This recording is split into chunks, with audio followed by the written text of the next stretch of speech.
Good evening, everyone. I'm calling the regular meeting of the Ross Town Council on Thursday, January 14th, 2021 to order. Linda, could you please call the roll? Yes. Councilmember Breckus. Here. And Councilmember Kircher. Here. Councilmember Cool. Here. Councilmember Robbins. Here. And Mayor McMillan. Yep, here. Has the agenda been posted? Yes, it has. Thank you. Meeting minutes. Were there any corrections to the meeting minutes? I didn't hear from anyone that there were. Anybody have any last minute changes? Okay, can we have a motion to approve the meeting minutes, please? So moved. Second. Okay, let's take the vote. How do you vote, Councilmember Breckus? Aye. And Councilmember Kircher? Aye. Councilmember Cool? Aye. And Councilmember Robbins? Aye. Mayor McMillan? Aye, And the minutes pass unanimously. thank you. Have the demands been met? Yes, they have. Thank you. Now is the open time for public expression. It is limited to 3 minutes per speaker for items that are not on our agenda. Linda, is there anybody who wants to make a public comment? I'm looking, I don't see any hands raised.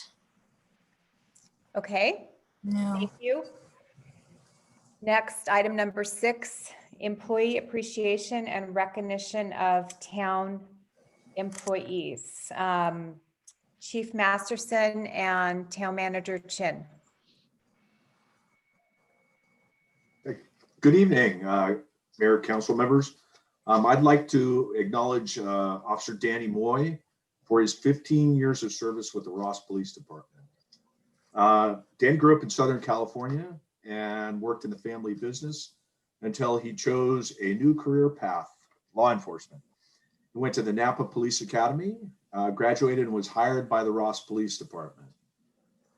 He's our firearms instructor and has trained our personnel in active shooter school scenarios. He's also an evidence technician. Danny lives in Napa with his wife, Gina, and his 2 teenage daughters. And he considers himself a golf enthusiast, which I don't really understand because I'm an ice hockey fan. But he plays, and apparently he's played several times in our community tournament and done very well.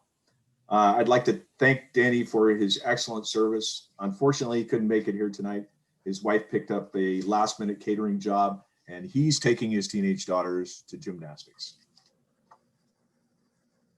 Thank you, Chief Masterson. Please convey our congratulations to him. I will do. Thank you. Joe? Thank you, Mayor. Well, I am very happy to acknowledge the 15 years of service of Linda Lopez. Linda serves many, many roles for our staff and town. She was hired in 2005 as administrative assistant, and with her great skills and energy, she quickly took on more roles. As her role grew, she became the administrative manager in 2009 and then appointed the town clerk in 2012. What are all of her roles? Well, we know her here as the town clerk. She is also our website and communications person, our payroll, accounts payable, and accounts receivable, which, by the way, she is always 100% accurate on. Our human resources person and administrator of office functions. Those last 2 roles have grown significantly with all the operating changes caused by the COVID-19 pandemic and keeping all our employees and visitors safe. In addition to all of this, she serves as my right-hand person, which is not an easy job, helping me and thus the organization in many different ways. Linda is versatile, meticulous, very professional, strong work ethic, and has exceptional skills which makes her an invaluable employee. She helps makes us a better organization in serving the public. She enjoys photography and cooking, which are some of other skills we sometimes benefit from. And Linda, thank you for 15 years of outstanding service to the employees, council members, and town residents. I greatly appreciate all you do. Thank you, Linda. Not sure the town would run without you. Thank you for all those kind words. So the next one you want me to take? The next employee we're going to appreciate today is Donna Redstone. With all the roles that Joe just mentioned that I do, it got to a point where I couldn't keep up with everything. And so we created a new position of office assistant, a part-time office assistant. And we hired Donna in 2015. And Donna was hired mostly to help me with the council packets, noticing, a ton of other office tasks, such as picking up the mail and doing the bank deposits and all sorts of other things that I used to do. So Donna's been really invaluable to us because it relieves me of those duties so that I can concentrate on the other 100 duties. She is very reliable. She's easy to work with. We appreciate how willing she is to do anything we ask her. And we do ask quite a lot of different things. She helps out with planning. She helps Public Works, and she helps the town manager when he needs special projects. So I just want to acknowledge Donna's help and thank her for all of her hard work. She's on the call here somewhere, I think. Thank you. Joe, did you want to add anything? Well, I do greatly appreciate the work. As Linda mentioned, Donna helps support all of us, and I appreciate her work and the special projects and other things she does and helps us run more smoothly. So thank you, Donna. Thank you. Thank you, Donna. And thank you, Linda and Joe. Next, my mayor's remarks.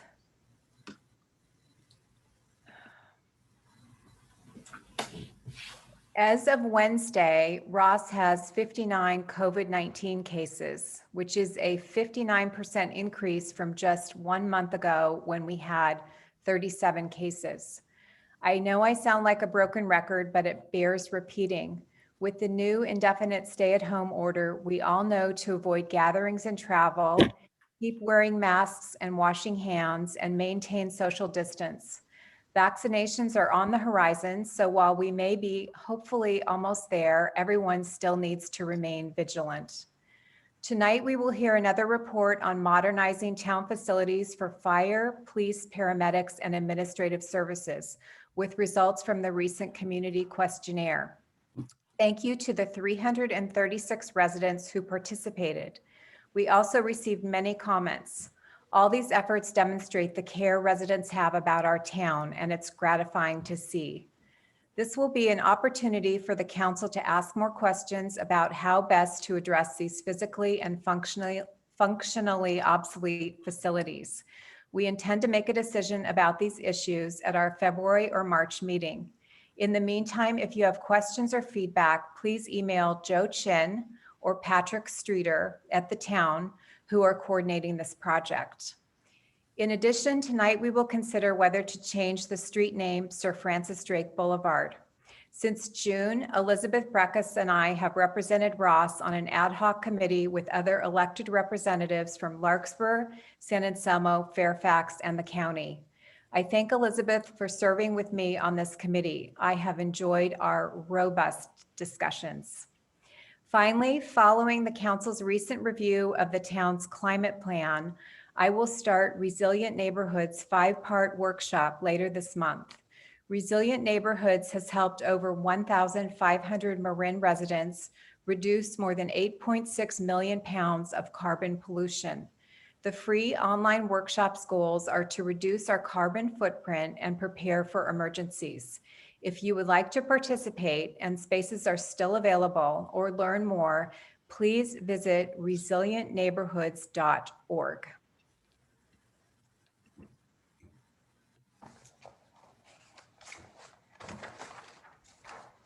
Next, council committee and liaison reports. Anybody?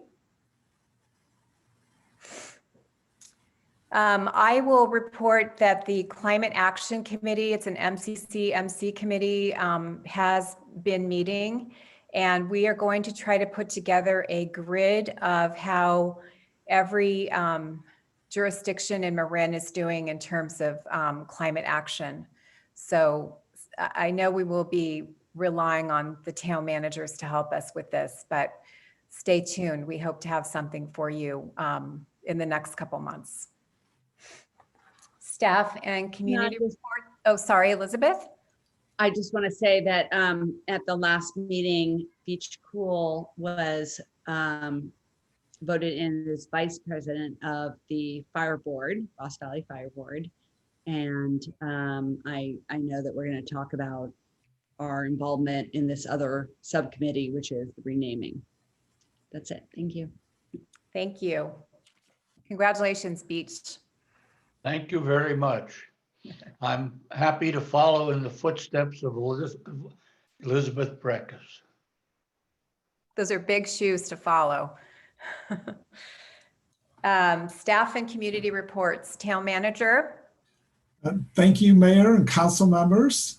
A couple things. The Marin Wildlands Prevention Authority, we've been working on the projects and did another evacuation route clearing in the Upper Road West and Woodhaven area. That completes the road clearing projects for the year. We've used our funds. The other area we did earlier in the year was the Baywood, Wellington, Crest, Madera area of the town. And also with the MWPA funds, we have conducted 457 home defensible space inspections were conducted and had 3 chipper programs. And that completes the program for this fiscal year, and we'll have more evacuation route clearing projects starting up in late spring and the summer again, and also then the defensible space inspection programs for the additional homes in Ross. Second item is the Corte Madera Creek flood control project, which includes the Frederick Allen Park. The county flood district has been preparing the draft EIR, and that should be released. The date we've heard is February 1st. So we will be looking to come to the February 11th council meeting for a discussion on that topic. A third project I want to highlight, I've been hearing a number of questions about the Laurel Grove sidewalk. As you recall, we received a $400,000 grant from TAM.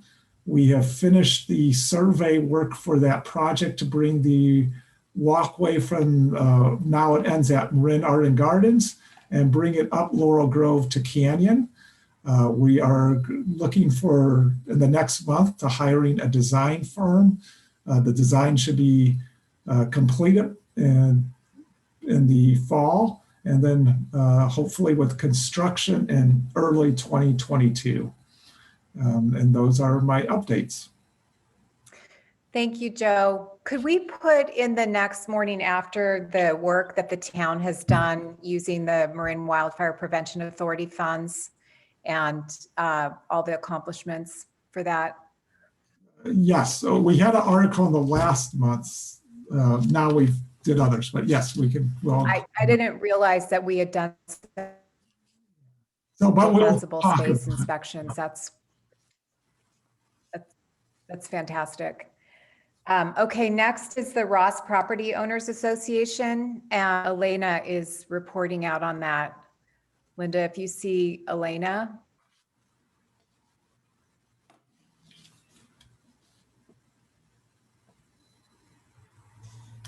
Hi. There she is. Hi. Hi.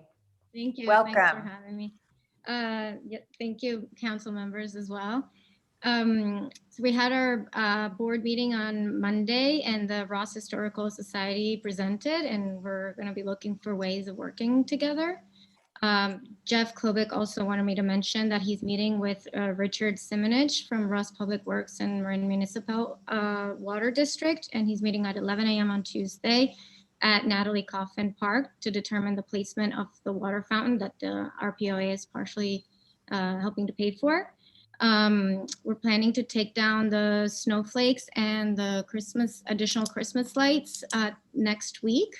And we're also starting to think about how to light up the common next winter, just because we might have to restring the Christmas tree, and we want to add more lights, and maybe with a little bit more time we can also make it very festive. The RPOA had a photo contest, and we're framing the winners of that contest. It's pictures of Ross and the neighboring area. It's beautiful photos that you can check out on the RPOA website. And so we're going to put those up at the post office as well as the Civic Center office.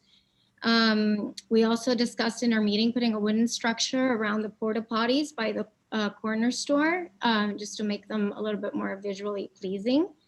The RPOA newsletter will go out this month to all town residents. And the auxiliary is also working on some Valentineograms, which are just craft kits that you send to your favorite Valentine, and also spring cookie decorating kits, as well as the holiday lighting for the year. And that's all from the RPOA and auxiliary. Thank you. Thank you, Elena. You guys are doing so much. We really appreciate it. It's wonderful. Thanks. Thanks.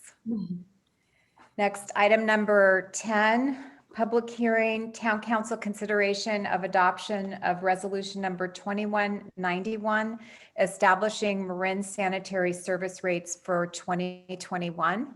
Joe? Thank you, Mayor and council members. Marin Sanitary Service, MSS, provides the residential, commercial, and multifamily solid waste services, including garbage, recycling, organics collection and processing services in Ross. In addition, they provide the garbage, recycling, and pickup for town facilities and at parks and sidewalk receptacles. Each year, the town council holds a public hearing to set the maximum collection rates that can be charged by MSS in the town of Ross. These services are provided pursuant to a franchise agreement between the town and MSS, which outlines the services provided and provides a methodology to be followed in setting the customer rates each year.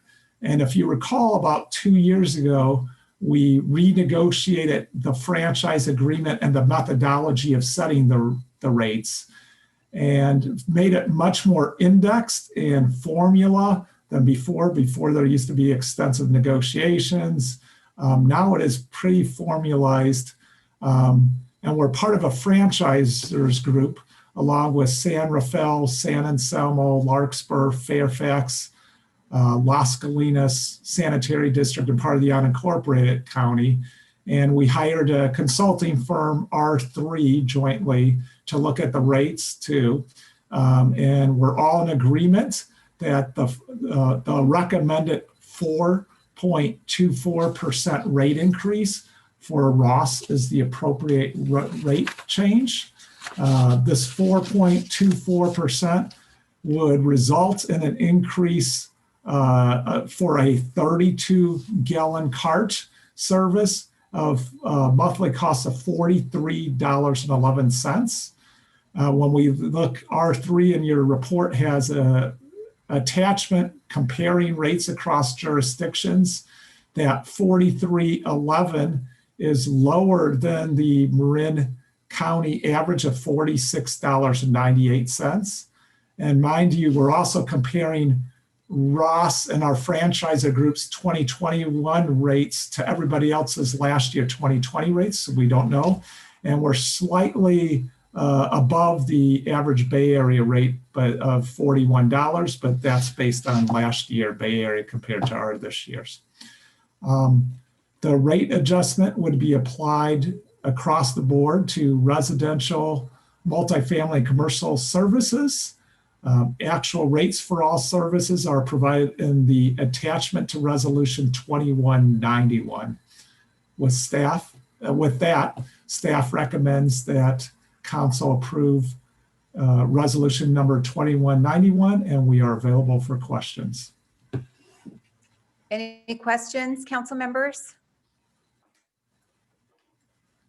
Linda, is there any public questions?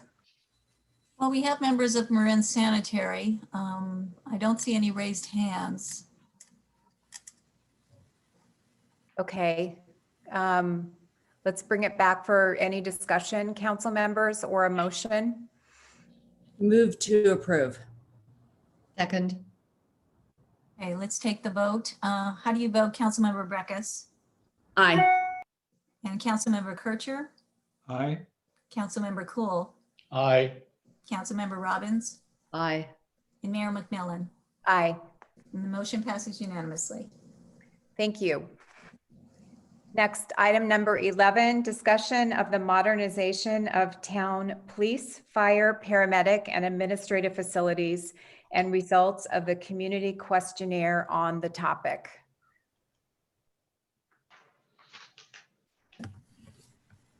I'm just calling up. Okay. Thank you, Mayor and members of the council. Let me just hold on just a second. I'm just going to get the share screen working. Is the share screen working? It's up. Yes. Okay, well, thank you, Mayor and members of the council.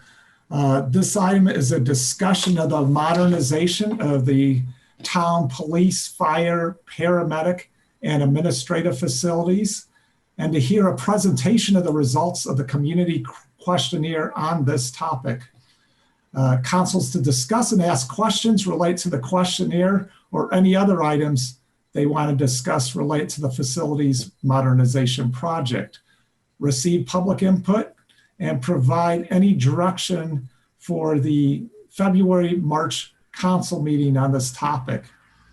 It is recommended that at the February or March council meeting, the town council select the facilities to be constructed. The police station and fire station are physically and functionally obsolete with significant structural deficiencies.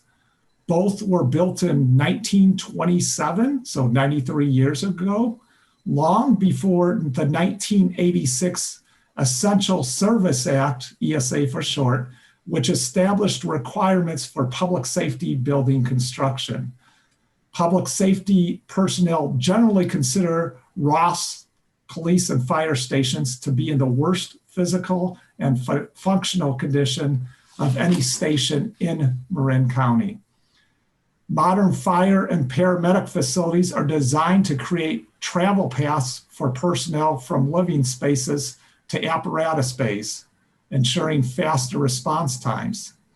Since 2005, firefighters have been sleeping in a portable, not connected to the building. Other living spaces and dorms are also distant from the fire trucks and the ambulances. A portion of the fire station was permanently closed a few years ago due to building conditions. The portion of the building with police facilities was originally constructed as a residence and later converted to the police station. The floor plan does not begin to meet the standards of a modern police facility, and its conditions have been deteriorating for decades. In addition to the police, fire station and paramedic facilities, the town is considering constructing space to house administrative staff a majority of who are located in a portable behind the town hall. This is an aerial of the space, and I don't know if is the pointer working? I don't know if you can see it. Yes. Okay. The original fire station was the middle part in these side buildings that were houses. In 1995, we had to move the fire base to the back of the station because the front ones were too small for the modern fire engines. This creates a unsafe travel path and also a long path of travel out of the station. You can see this is the portion of the building is the red tagged portion that's been closed. Next door is the fire portable where the firefighters actually sleep. This is really a hodgepodge of buildings that have been put together, and we have a portable garage for other vehicles back here. And on this side of the parcel, you can see the administrative portable that sits at the side behind Town Hall. In 2016 and 2020, Construction and Development Solutions conducted a property condition assessment of our property. The CDS assessment found that there are a number of building systems and components with a diminished level of integrity and capacity. This is due to exceeding the building's life expectancy. In addition, there's the non-compliance with the ESA requirements for public safety construction. Given the issues related to non-compliance with ESA due to the building's use as a public safety structure, CDS's findings indicate that would be cost prohibitive to correct the issues related to the non-compliance of the ESA due to seismic and flooding concerns. Given the deficiencies found, the cost of reconstruction within this existing building footprint would likely equal or exceed that of a new ground-up facility. In addition, some of it would not be feasible to fix some of the site problems located if you just rebuilt. And this finding is similar to a finding in 2010 when MAC5, a construction management firm, concluded that the cost of remodeling the building was more than the cost of constructing a new facility. To look at some of the photos of the buildings, it really has been a hodgepodge of buildings that have been put together that have long outlived their life. The mechanical and plumbing systems of the building are at the end of their life. There's been significant water damage, mold damage, pest, and organisms damaged throughout the police and fire station.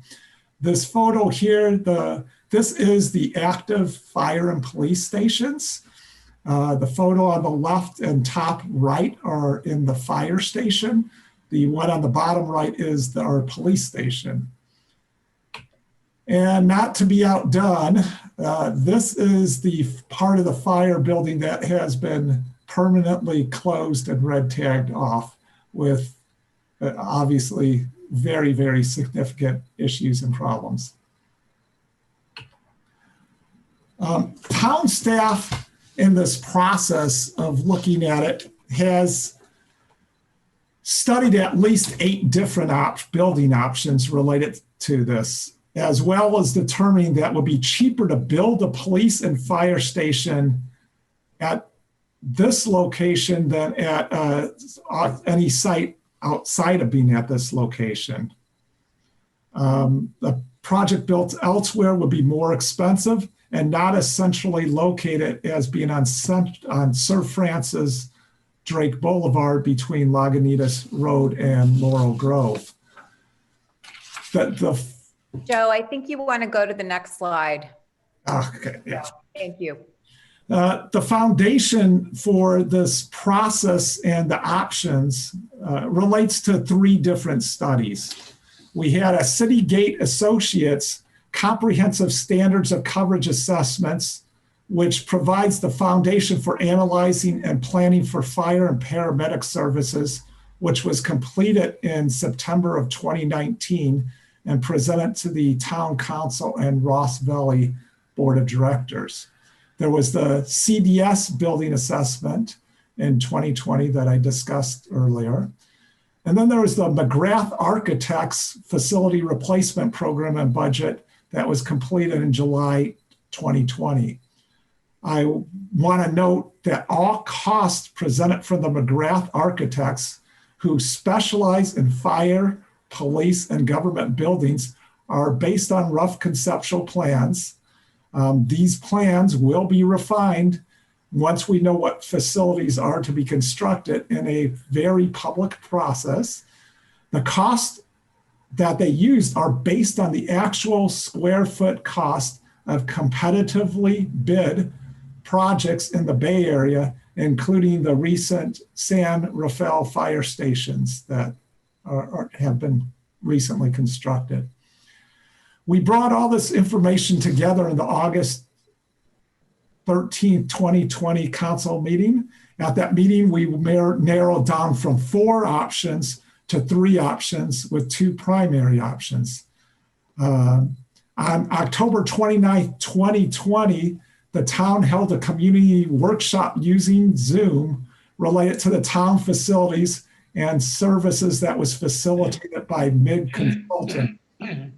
Approximately 45 members of the public attended the interactive public workshop, and a total attendance of around 60 people, which is the largest attended council or community workshop we have had in my 5.5 years in Ross. Even with, if it wasn't for Zoom, we could have not have held the meeting at Town Hall for 60 people because our Town Hall only allows 48 people.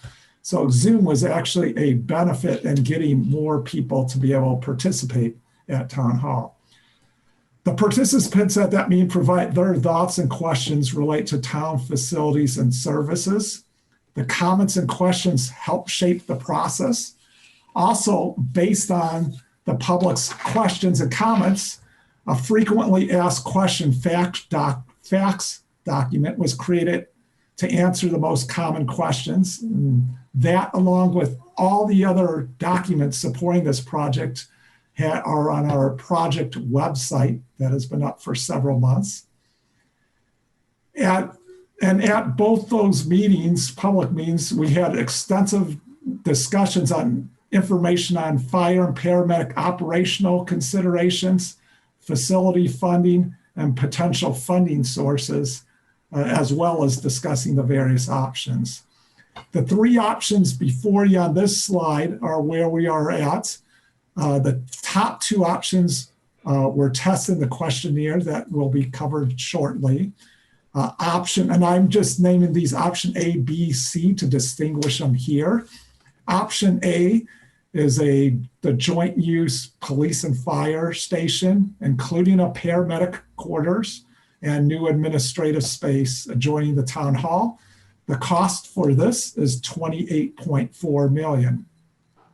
Option B puts the police and administrative facilities together in one building to save some cost, has modular paramedic quarters and no fire station.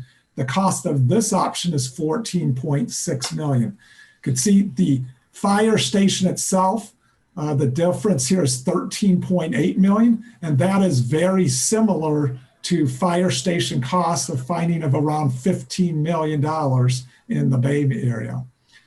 The lowest cost option is option C, which has police and administrative building, but no paramedic facilities. With this lower cost option, the cost goes down to $12.2 million. That being said, as you'll hear in the survey, people find great value of having the paramedic services and emergency medical response nearby or in Ross. So for $2.4 million is why we're looking at option B, comparing A and B versus option C. If obviously people did want a lower cost, we could exclude the paramedics and have a lower cost. With that, I will turn it over to Lou Hexter of MIG Consultants, who conducted the questionnaire for the town. And if we could get Lou to be on. If Linda He was on. I don't know where he went. There he is. So give us a moment while we get Lou connected in. Oh, I see him here.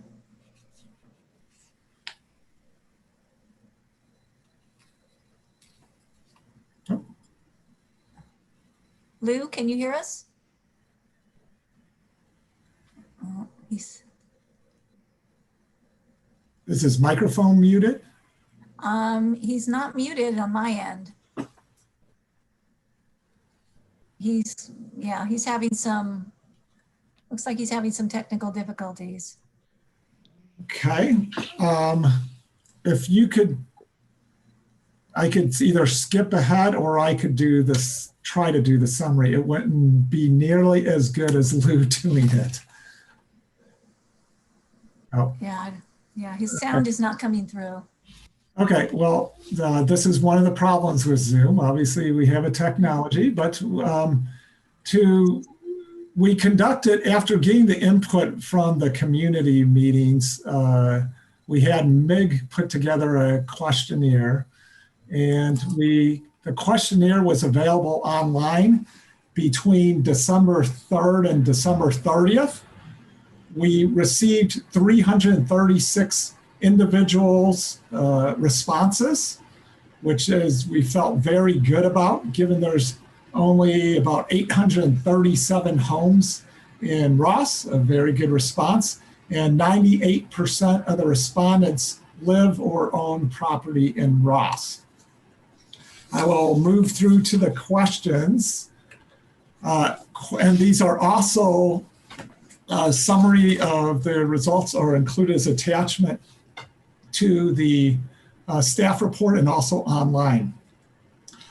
Our first question, and if Lou does come on, he could take over. The first question was related to what is your highest priority for public safety needs? And we put out 6 options, and the highest rated was the medical emergency response. Of those responding, 133 put it as number 1. So what we had people do here is mark your 1, 2, and 3 for your top 3 of the 6. The second highest was police in the community. And the third highest, and it was close between them, and you'll see there's some slightly different, there was 2 different fire ones, was local structure neighborhood fire response, along with regional wildfire prevention response. And then falling behind that significantly, but still important, was flooding prevention, preparedness, and response. And the lowest rated one was public safety, PSPS preparedness. That led us to question number 2. It was, what level of priority do you believe in? And here we just had the category 1 to 5. So you can mark everything as a 1, which is a very high priority, or everything as a very 5, a very low priority.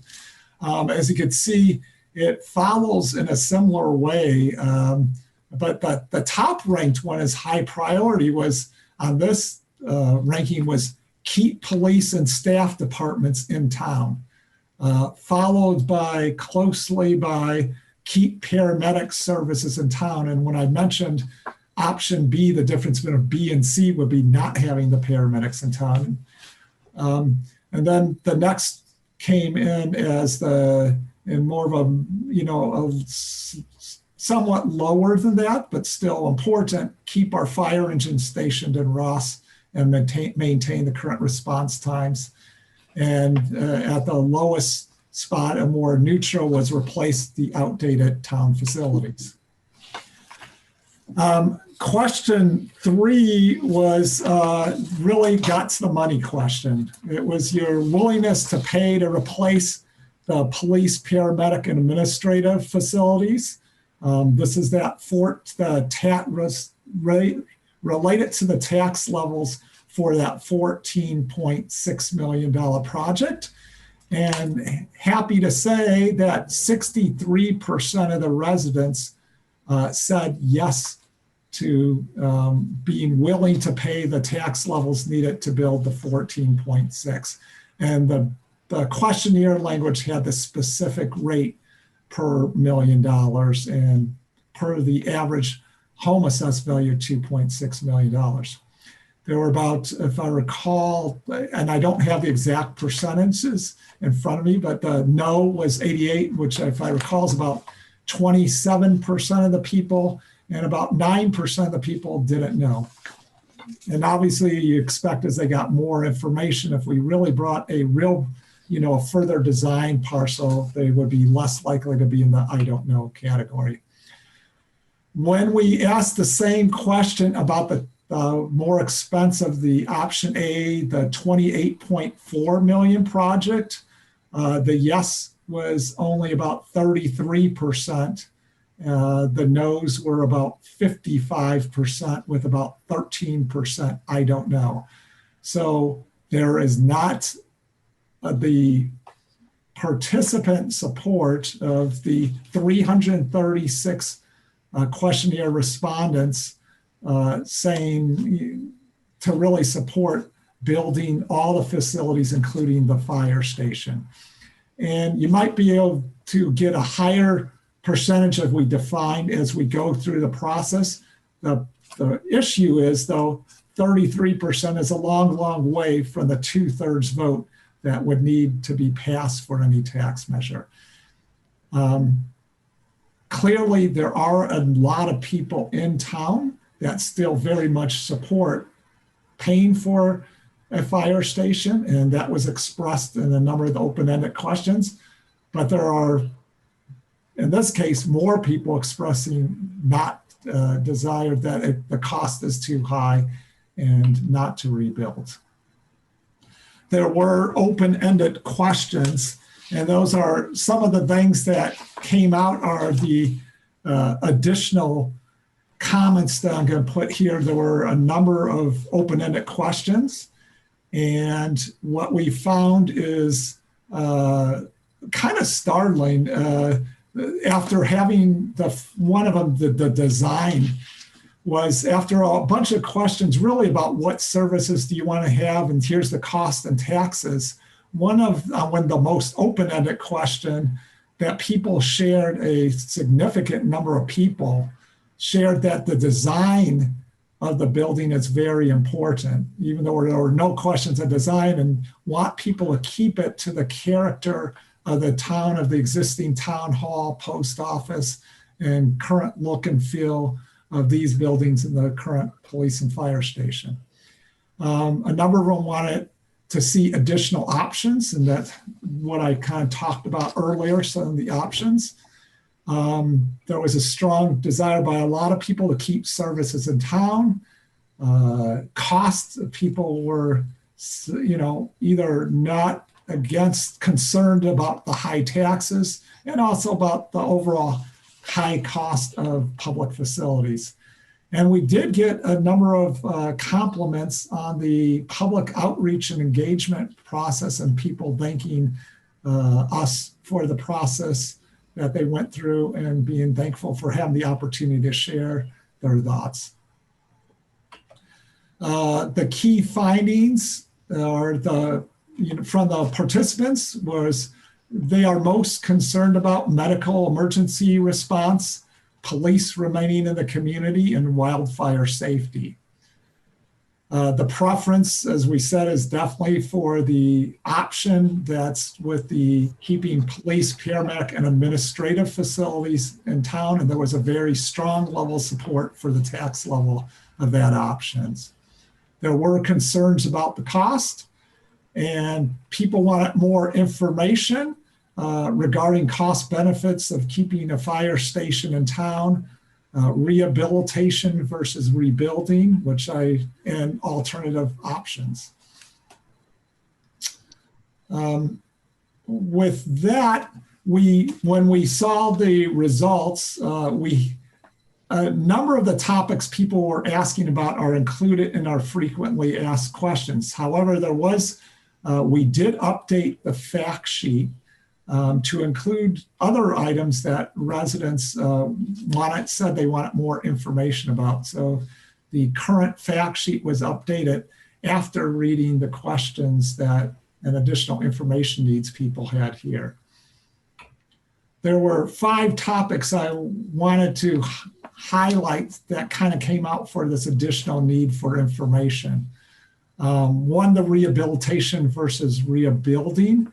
And I covered that up front, that rehabilitation is infeasible and more expensive than rebuilding, and you can't get the product of a modern police fire building through a rehabilitation at any kind of reasonable cost.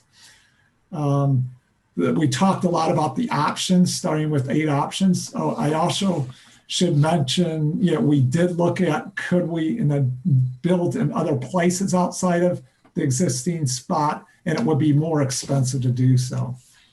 And that brings me really to that high cost question. And I will tell you, I'm I'm really shocked at what the cost of building these buildings are, as are the other people, staff that have looked at it. But this is the cost of public safety buildings with the requirements. As I mentioned earlier, McGrath Architects base these costs on competitively bid fire and police stations built throughout the Bay Area. We confirmed with a second Bay Area public safety architect firm, and they set a cost per square foot for public safety buildings, which fell right in line with the numbers used, that McGrath numbers we've used. I hope the costs do come in lower. And in the design phase, we will look at ways to reduce cost. But I'd rather have costs shown in this process, this part of the process, be too high rather than too low what they'd actually get built at. That being said, given the current rules guiding the construction of Essential Service Act facilities, current building codes, Marin County prevailing wages, I would not count on costs going down much. A publicly funded Essential Service Act building requires many, many more costs in planning, design, and construction than even the highest end of any home you will find.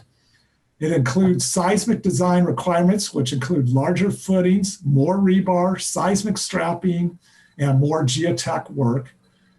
Labor compliance laws for public buildings require workers to be paid prevailing wage. Marin County's prevailing wage rates are among the highest in California. Significant specialty systems, equipment, and furniture for public safety buildings, in particular fire buildings, but also police buildings.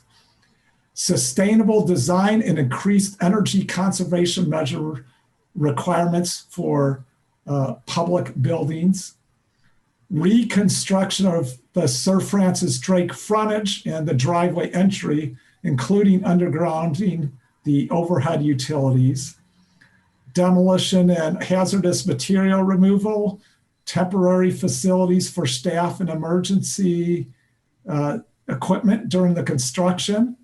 We will have the CEQA special studies and certification.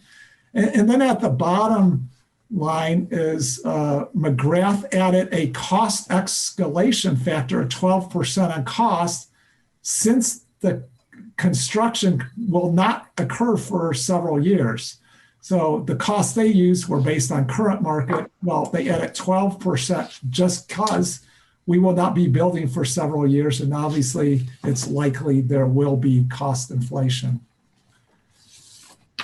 And if I will now hand it over to Chief Weber to discuss the wildfire safety and fire insurance effect if there is no fire station located in Ross. And hopefully we could get Chief Weber on now. And Chief Weber is the chief of both Marin County Fire and the Ross Valley Fire Department. Thanks, Joe. Mayor, council members, Jason Weber, thanks for having me tonight. So there were two questions that were posed that I'll try to cover tonight. One of them is the wildfire safety, and if a fire station isn't located in Ross, what are the associated impacts? And when we look at the impacts, we look at the time it's going to take to get there, right? So the same number of resources will respond, it'll just take slightly longer. So when we looked at the data, it was approximately 2 minutes. So it went from about an average response time of 7 minutes and 55 seconds, which again would be much shorter if you're living close to the station, a little further if you're in a hillside home, that takes longer. But the average time it would take went from 7 minutes and 55 seconds to just under 10 minutes at 9 minutes and 55 seconds.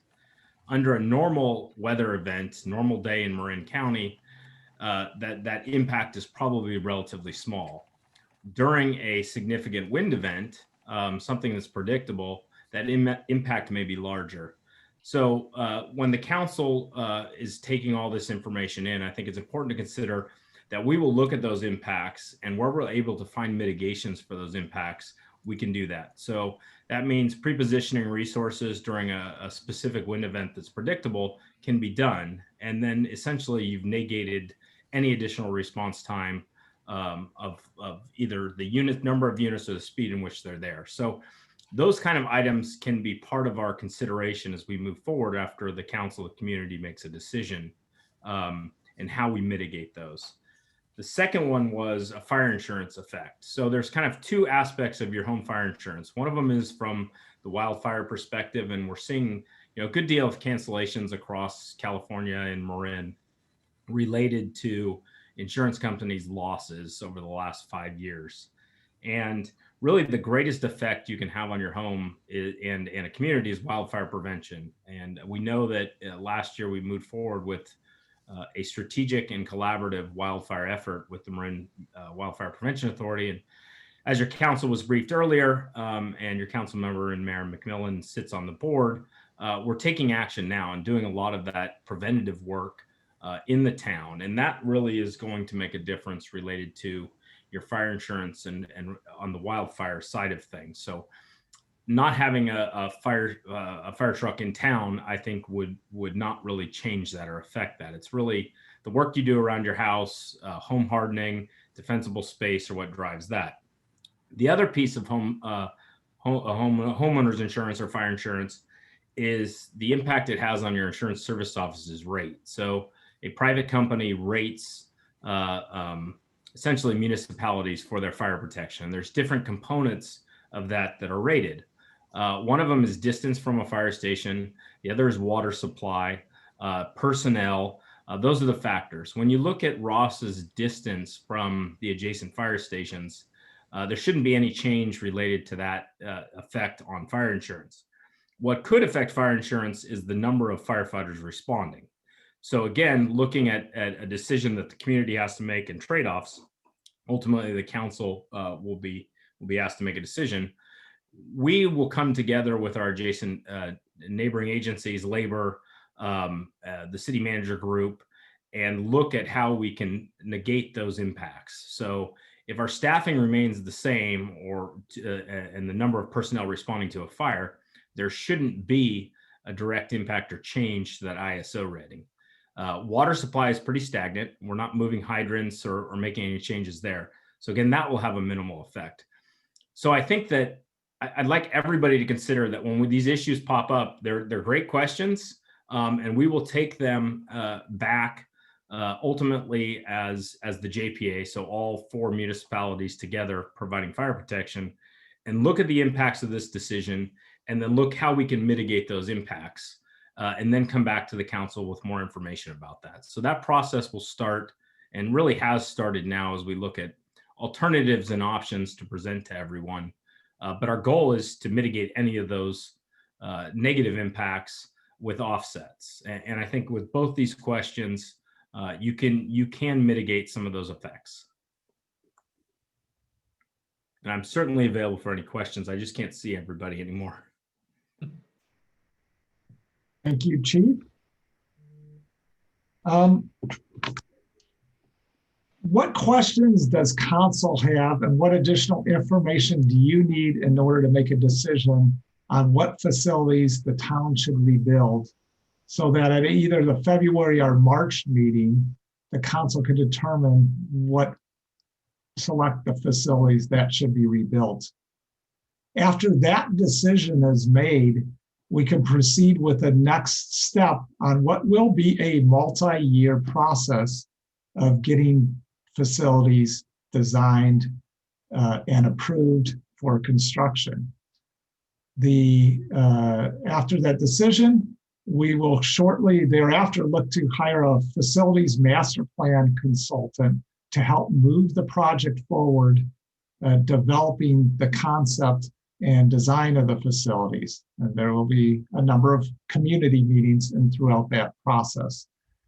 When we get the design to a certain level, we will begin the environmental analysis, which will run concurrently with the development of the facilities master plan.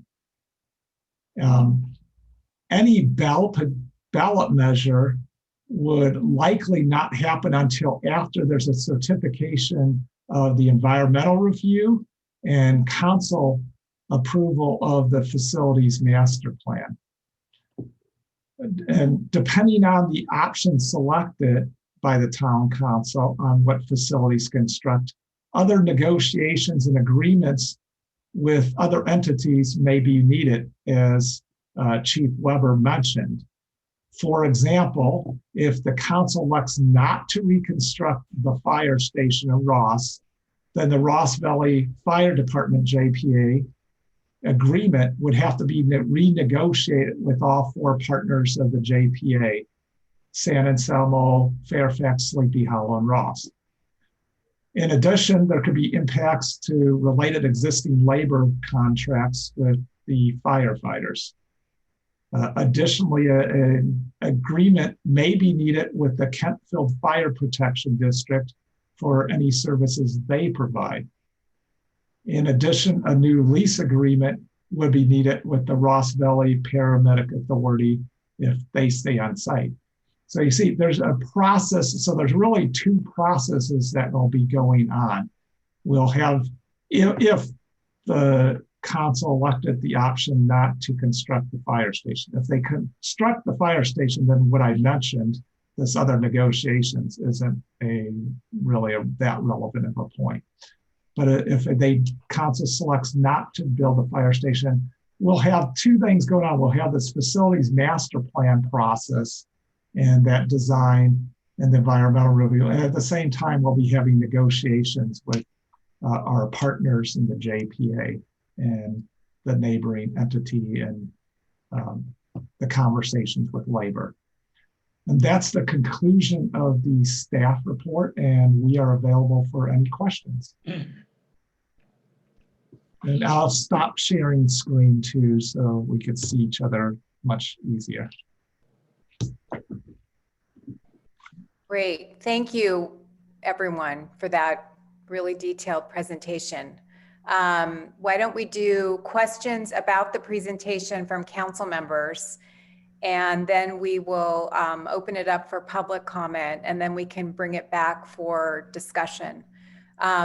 Before we get started, I did want to raise one thing that I wanted you all to consider that we can discuss after we hear public comment, and that is how important is it to you to keep the fire station, and should we pursue private fundraising in order to pay for a fire station?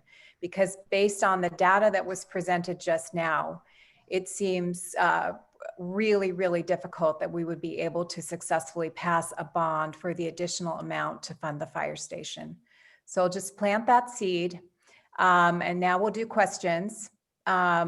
Elizabeth Robbins? This is a simple question, Joe. We're talking really, when we're talking about the options, it's really whether or not to include a fire station, public, the police stay no matter what, and the paramedics stay in Ross. That's a given. Is that correct? The option, given the options, there was an option not to have the paramedics, but given the data and the cost isn't that much, it would seem very wise and match the community's interest to keep the paramedics here. So it really does become those other two options. The other thing to note about the paramedics, they're Marin County firefighters, and this is a rotation they go through where they're just they're on paramedic duty, but they themselves are firefighters. So obviously they do go to fires and help respond, not just to medical calls, but also to fire calls. But it does benefit Ross that the paramedics for the area are stationed in Ross. Isn't that correct? Absolutely, because it cuts down the response time. And what's relevant also for the Greater Ross Valley Paramedic Authority, when the Citygate study looked, we are almost the exact middle point of calls for service to both the east and west of us for the Ross Valley Paramedic Authority, because they go all the way from Highway 101 over to Woodacre. And this happens to be the center point of the call. So it's also good. It's good for the Ross resident to get a quicker response, but it's also good for RVPA because this is the point center for their calls for service.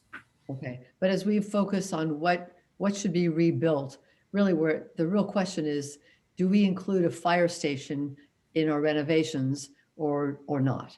Correct. Okay. Pete? You're muted. So I am. Joe, I recall that we had an indication in some of the earlier materials that we expected by the time this construction started that we would have about $7 million reserve to apply towards it. So those do the numbers that you've given us include the $7 million reduction? Yes, so we looked at the total cost and took the 7 million to calculate the tax rates. So we would be putting 7 million in. So the case of the non-fire station, that was 14.6 million. It's assuming 7 million's money we have on hand, and then the financings for 7.6 million. And when we get down the road, there may be some ability to phase it to reduce some part of that 7.6 million. Well, I'm still not clear. You've given us a cost of 14.6 million for one of the options. Is that 14.6 minus 7 million No, that for the taxes? No, the 14.6 million is the total cost. And the revenues funding it will be 7 million of cash on hand. And then in this case, $7.6 million of a bond financing to get to the 14.6. And on the other one we'd have to finance 21 million. Correct. Thank you. Elizabeth Breckus. This is just such a complex issue, and one that Beach and I, having been on the fire, have had a little bit of a head start. And I just want to kind of make sure that my understanding, which I want to try and dumb down for everybody because it's complex, is correct. So, at one point we did some analysis of the fire station and town hall and the paramedics. And we looked at a $2.6 million house average in Ross and said, what is the cost of the bond? And my understanding is we came at, in 30 years, roughly $40,000. And then we looked at what it would be without the fire station, and we said it was roughly 15,000. And so based on that, you know, if you want to keep fire, you're looking at a 25,000 over 30-year increase. And I'm using rough numbers, but is that accurate, Joe? And you are in the ballpark. So it affects the tax rates by doing your calculation. If I recall, the annual debt service on the more expensive option was like $1,350 a year. So you take that over 30 years, and I think that's your $40,000 option. And the other one was closer to $500. The lower cost option was a tax of about $500 a year. So it was like and so yes, you're over 30 years, your calculation of a $25,000 difference for what the average person would have to pay in taxes is correct. In the 2.6. ballpark. You're within a couple percentage, yes. Okay. And then just to make it also clear, you know, what you're talking about is complex. I mean, we've got to negotiate with labor. We got to negotiate with the JPA. We got to negotiate maybe with Kenfield to provide backup service. So anywhere along that way, you know, our goal would be to try and, you know, figure out how to save services. But there is this whole negotiation process that potentially happens, and we have to kind of react in the real world with what our partners, labor and Kentfield and Ross Valley Fire partners are, you know, willing to work with us, correct? That's correct. There's negotiations to be, as I mentioned. That being said, we're now paying for a station that serves only 2,500 people, where the jurisdictions next to us pay way, way less per household because their station serves 7,500 people each. So their cost per capita is way, way lower than ours.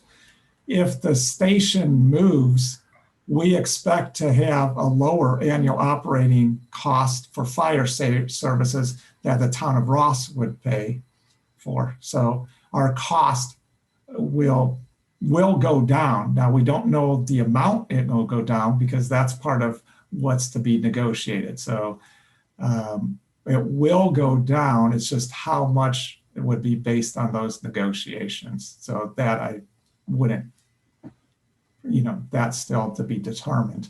But it is, yeah, contingent on coming to an agreement with the members of the JPA.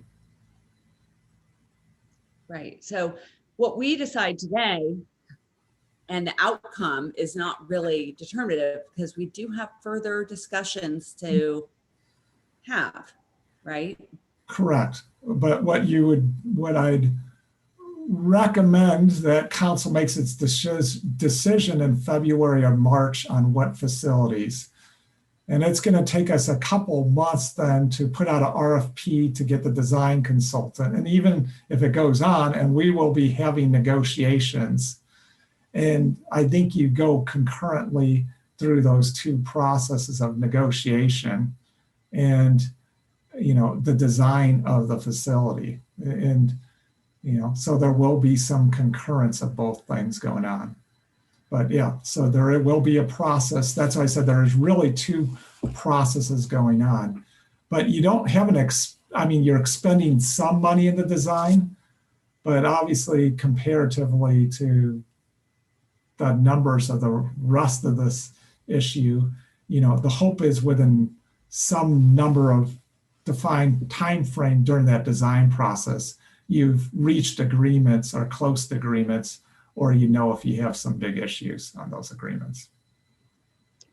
And then one of the reasons the town has not, you know, had a full quote and look at the facilities and exact dollar is because we spend so much money to get to that point that, you know, before we do that, we're kind of wondering, should we spend hundreds of thousands of dollars in architecture and bids and everything else? Or should we have this discussion now? Is that correct? Fair? Correct. We need to make sure before we hire a facilities planner and to design that they have to know what they are designing. What are the buildings they're designing? Obviously, the look, shape, design, that's to be determined that process. But we couldn't hire a master plan consultant and say, oh, well, we don't know whether are you designing for paramedic and police or paramedic, police and fire and administrative. So we need that decision badly from the council so we could move forward and actually bring the consultant in and start that process. Because without this determination, they couldn't do a master plan design. They would be running the same process, which would be a lot more expensive than us running that process, which we've been doing these last 6 months. We had some residents who asked us to wait and not make this decision now and wait until the pandemic is over so we could have in-person meetings. I know you said we actually had a fair amount of more participation over Zoom than we normally would, but I guess I'm wondering, what is staff's position? I mean, I'd hate to open it up to the public and have them just say, continue, if staff's recommendation is, please give us our opinion, yay or nay now, because there's some reason why we should proceed. So can you speak to that? Well, this process, we've had more public participation than any process we've ever had in Ross since I've been here. I don't know if even ever. That community workshop, we had in the neighborhood of 60 people involved in that.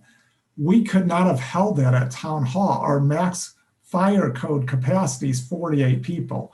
In my 5.5 years here, we've never had that level of participation. I've had more people call me and ask questions or give information's opinion on this topic than any topic ever. I'm more than happy to answer any questions anybody has.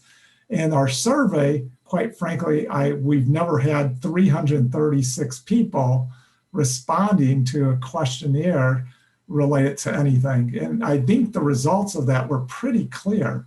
And they asked questions and we'll give information. So I don't think for 3 or 4, there were several emails saying delay because of COVID. We've had more public participation with this COVID process than we've had on any topic without the COVID. So could council delay for it? Yes, I don't know what changes. Most of the information's on the table. And the question is what additional information is to be gathered that isn't being gathered during COVID? And if you're saying, well, residents can't provide input, they can. We've had more people on our public meetings with Zoom than we did in the chambers on other topics too. Our participation's grown. And as I said, they could call. Patrick and I are more than happy to talk to anybody on this topic. And as I said, I've talked to a number of people who call and answer the questions. So those people are all able to get information. And the question is what additional information is there still to provide that we haven't provided? Now, you could still decide to wait till after COVID. I think you're just losing time. And that facility is in such horrible conditions. I mean, even we fixed 10 windows, spending $25,000, and it rained around that Christmas Eve, and there's still leaks coming everywhere. So we're putting duct tape on a building that's your major facility for your police and firefighters. It is in horrible condition.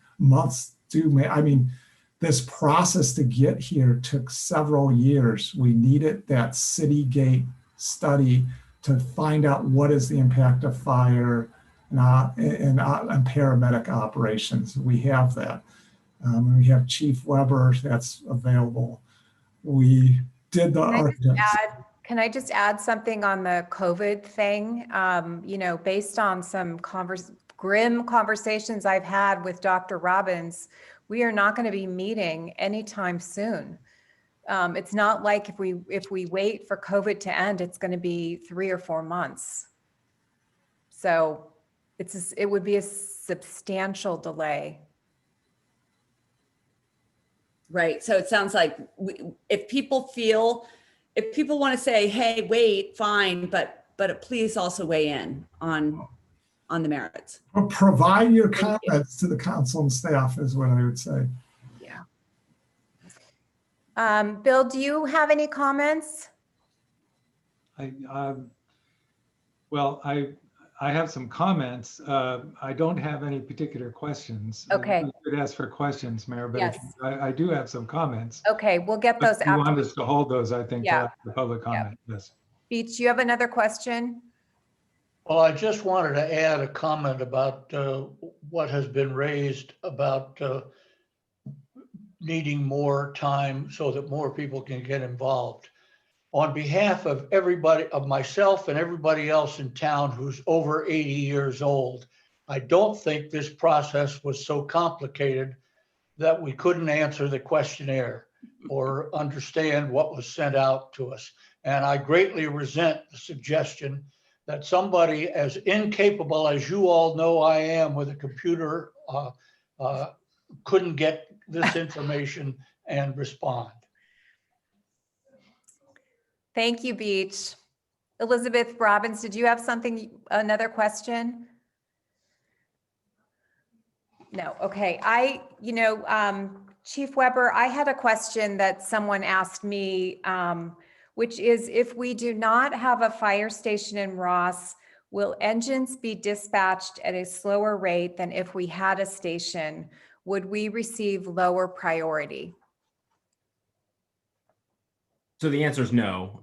Priorities are based on the call type and closest appropriate resource. Now, we do recognize that, I don't have the numbers off the top of my head, but that there would be duplication where that the San Anselmo engine was on another call and you might get the Kenfield engine or vice versa.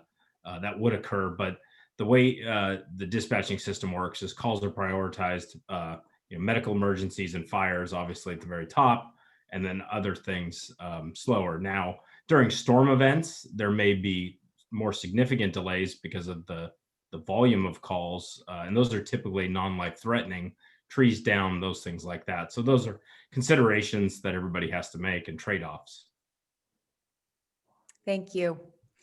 Joe, I've already asked you about the Ross School facilities bond payout, and I'd also like to get more information about the Ross School parcel tax and when that will be renewed so that we can have a better understanding of what we are competing against in town.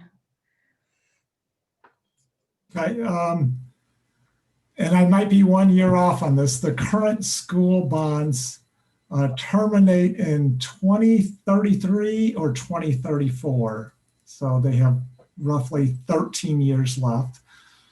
The parcel tax, which is for their operations, expires in fiscal year 23-24. So they're looking to go out for a tax sometime coming up. I'll be having they're meeting their facilities committee or whatever, I can't remember, their exact group is talking about when the next bond time is, and I'm in communication with them. So, and we have some meetings set up in the near future to kind of talk about where the town's at and where the school is related to timing. Right now it expires 23-24, so there's a good chance they'd be on a 2022 ballot. And we'd probably be on a ballot around like 2023. 2022 November or 2023. Just that depends on what I'm saying. I think one thing people need to know, the decision we're making now doesn't mean these facilities are going to get built in the next, it takes a number of years to get through the design, the environmental review, and to be able to get construction documents and then go out to bid. So yeah, it could be 2023 for the bond too. Okay. And that gets that question. People say, well, what about if we're in a recession now? Do you time it now? Well, we don't, unless somebody is really, really good. I don't think anybody knows what we're in 2023 when we actually, or 2024 when we actually start constructing.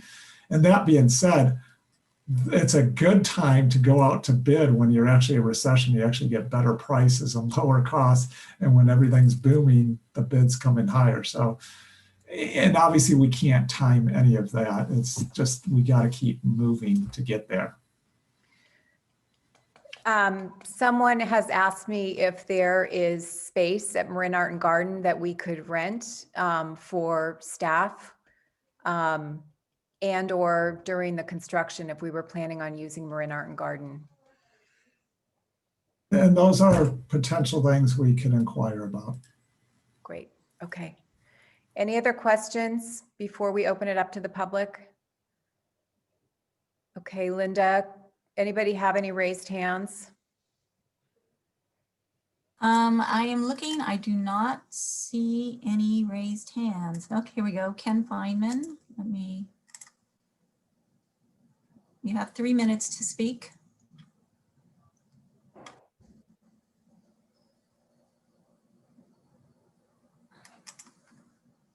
Go ahead, Ken, you're muted. Thank you. Can you hear me? Yes. Okay, so I just have two questions. One of them is what bond percentage would this be? Is this a simple majority? Is it 2/3? And my second question is about interest rates. What interest rates are assumed in those annual payments? Because interest rates, as everybody knows right now, are historically low. And I'm concerned that if those numbers are based on such low interest rates, that these bonds are pretty sensitive and those numbers will actually be much higher. So maybe that's a question for whoever worked on the bond financing. And I would also, by the way, advocate for doing this as soon as possible. I know from my experience in the town and the school board, the longer we wait, it's just, the costs are just going to go up, and we're certainly in a low interest rate environment now, but I am curious what interest rates were used in the analysis. So, and I will take my questions off the air, my answers. Okay. I don't see any other hands. Does anyone else want to speak on this item? Raise your hand. Nope. No, I don't see anything, Mayor. I saw Laura Conroe's hand and Did other you? people going up. Okay. Yep. Ali's hand. Okay, up. now I see it. It wasn't there before. Oh, hang on, we have, where did she go? Sally Shaku.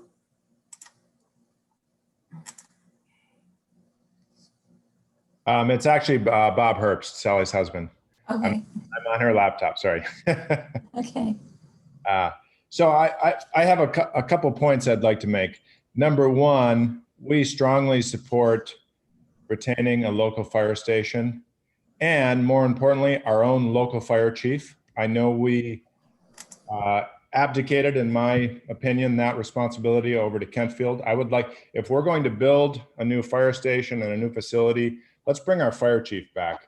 We didn't get any savings at all by sending our fire chief off to Kentfield. And as a result of that, we now have no local control, especially over our building permit process. As any Ross resident who's had to go get a renovation permit or a rehab or an expansion knows, the fire department has a big play in that. And when we had our own local fire chief and our own local fire inspector, they were local and they cared about the Ross community and they wanted to help. Now, with a Kentfield fire chief, frankly, they don't care. In fact, I think they look down on Ross in some ways. So I would really like to see us bring back our own fire chief. So that's number one. My second main point is I do not believe at all these $2,000+ a square foot estimates to build residences, bedrooms, living rooms for our firefighters. I see the photos. It's terrible condition. I completely agree. We need to rip that down and redo it so they have nice facilities. But anyone, I'm in real estate and I'm in construction, anyone who builds anything in the Bay Area, you do not need to spend $2,000 a foot to build bedrooms and living rooms. So McGrath and all these specialty fire consultants, we need to find some local contractors. These are state laws that you have to comply with. I've built plenty of seismic improvements and retrofits. Look at our 80-story office towers in San Francisco with all their X-bracing. There's a lot of steel.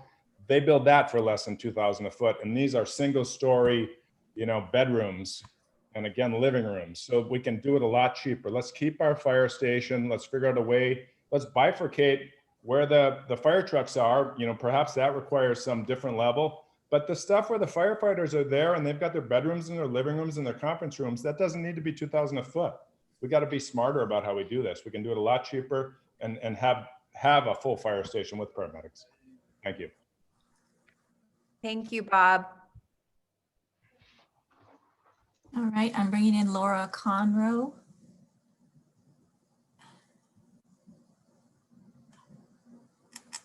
Go ahead, Laura. Oh, okay. Hi.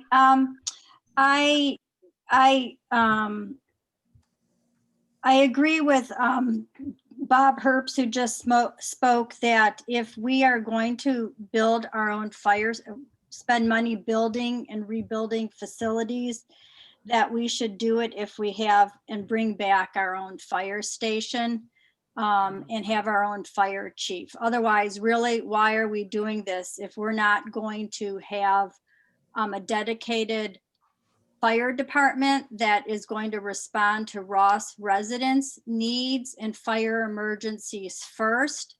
I understand that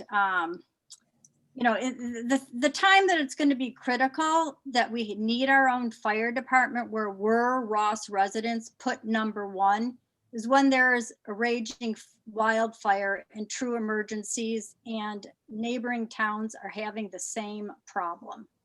So who are they going to rank first? San Anselmo, Kentfield? Are they going to come to Ross when it's an emergency? Resources, firemen, fire trucks are going to be limited. So if we have our own fire department, they're going to be dedicated to us first. Going back to the whole process, though, about when should this be discussed and decided, I'm on Zoom meetings for work all the time. It's really different having a Zoom meeting where you're having with your colleagues or in a small group setting versus, a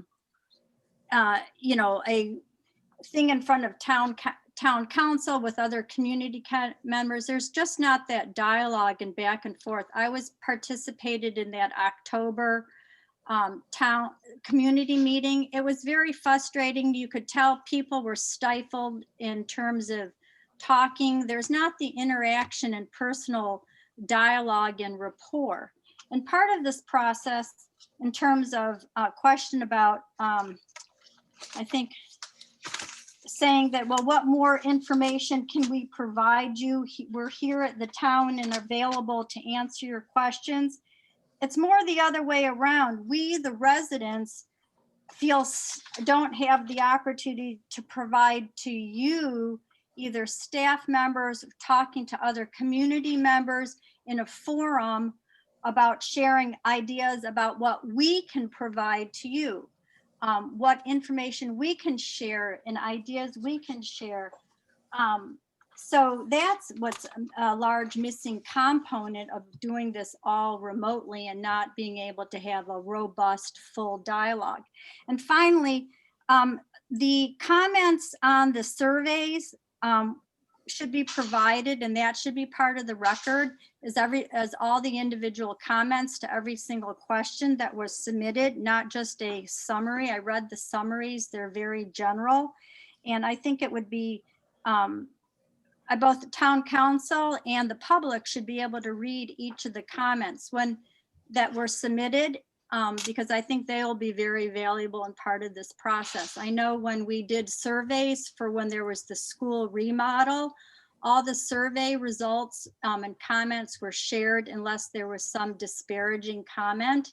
We have a very smart community that's very engaged, and I think we would all benefit and learn something from being able to read everybody's comments that everybody took the time to write and submit. Thank you. Thank you, Laura.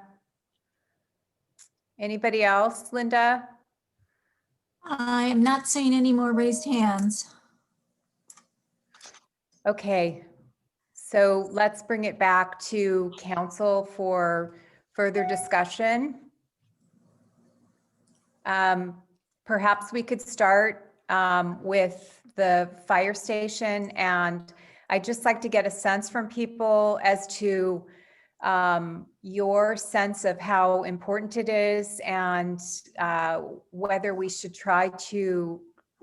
It strikes me that based on the data received from the questionnaire, we do not have the support to try to get 2/3 to fund all the facilities plus the fire station. The other way to try to fund it is through private fundraising. And I am all for exploration of that idea. And I wanted to get a sense from each of you as to whether or not you would be supportive of those kinds of efforts. Elizabeth Robbins? I agree with you about the questionnaire results that it doesn't look like there's widespread support for keeping fire engines in town. And that's a big problem if that's what we're trying to do, because at this point, I don't think a bond measure would pass for that. I think if there is a group in town that that feels very strongly that they really want fire engines in Ross. I mean, at this point, we're still part of the Ross Valley. Well, I guess that would be renegotiated, but if people want fire engines in Ross and it could raise the difference, it's basically $14 million.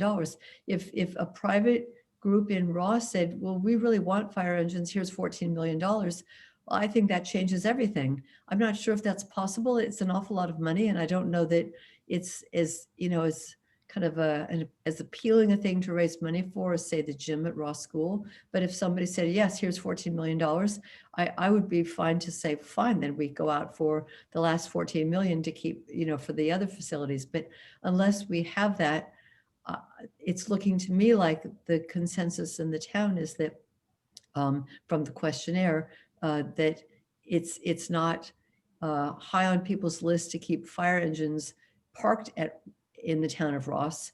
It is high on everyone's list to keep the police officers here and the paramedics here, and of course the town administrators, and that's already kind of a given. So that's how I see it. Anybody else want to chime in? Yeah, Oh, excuse me. go ahead, Bill. Well, I agree that the support is not there for the option that includes the firehouse. We're so far away from the 2/3. I just don't think it's realistic to expect that we would ever get to the point of having enough support for that option to proceed with it. And what we're faced with now, if we want to go ahead now, is narrowing this down to something we think would pass. And that's the option that includes the paramedics, but not the firehouse. There's no point in going to design consultants and so forth and saying something like, well, we're not sure whether we need a 6,000 square foot house or a 2,800 square foot house, but why don't you just go ahead and give us the plans for both of them? I mean, that, given what we know about the unlikelihood that we would be able to raise the funds for a firehouse, at least publicly, I don't think we could justify that extra expenditure in terms of design. I do agree with the comment that the longer we wait, the more this is going to cost. We've already built in the consultants have already built in a 12% escalator. Well, and if we add another year to that or 2 years to that, well, you can see how this goes. We're going to end up spending the $28 million, even with the scaled down version. And and by the way, I mean, I've had experience with a couple of these things. I used to work in the state capitol, and we had an estimate of $30 million to rebuild the state capitol and seismically improve it. And it came in right under $100 million. City of Newport Beach was going to replace its police department and town hall. And it cost, I think, almost 3 times what the original estimate was. So these things can get out of control. And we need to really be specific and very targeted, I think, in terms of what we're doing. And time is not on our side, both because this facility is not only deteriorating, but it has deteriorated, but also because I think the rates will be higher in the future. I think this is, you know, hopefully we have a window that's going to continue for a while to take advantage of these good rates in terms of finance. That said, though, if there is enough support in the community to privately fund this, I personally favor keeping the firehouse. But I recognize that a lot of people in Ross don't because of the economic situation. Yeah. But if there's a way to do it, great. How much time are we talking about? How likely is it that that would happen?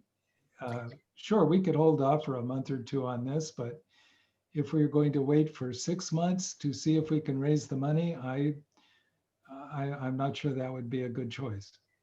I think what's being contemplated, and I've spoken to a couple people who are very passionate about keeping the firehouse and who are willing to explore private fundraising. I think that they would have a fairly good sense of whether this is a viable option or not if we gave them about 2 months. So if we brought this back in March, I think we would have a good indication as to whether or not that was a viable option or not. You were going to say something. Well, I kind of agree essentially with what Bill has said. If it's only 2 months to find out if we can raise that large amount of money, fine. I have to say, going in, I'm pessimistic that we can get that much private funding. I think we also need to correct some of the misunderstandings of our speakers, the public speakers on this. Kentfield has nothing to do with how we operate our fire service now. And I think there's some basic misunderstanding about what our current arrangement is. We are in a JPA with 3 other communities, and there's no choosing which one we're going to send the fire engine to.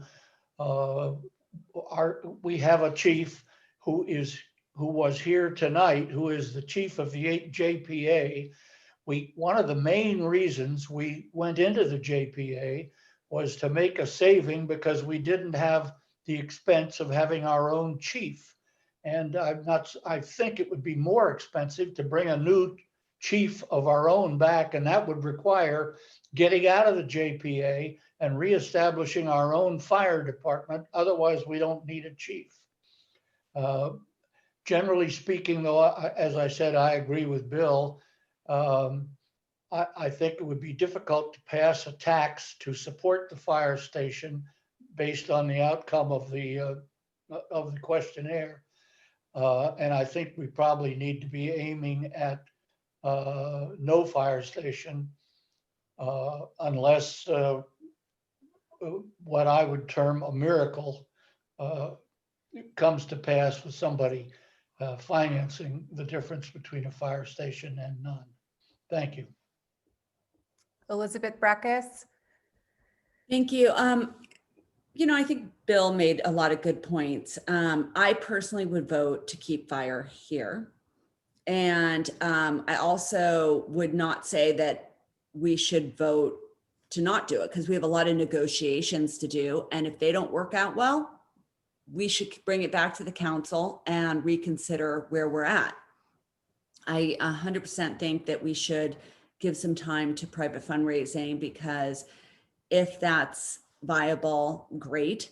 I love the idea of having the fire department remain in town. I think it's a benefit. I've had my fire insurance or homeowners insurance canceled. I am concerned about that. I think everybody needs to be concerned about that.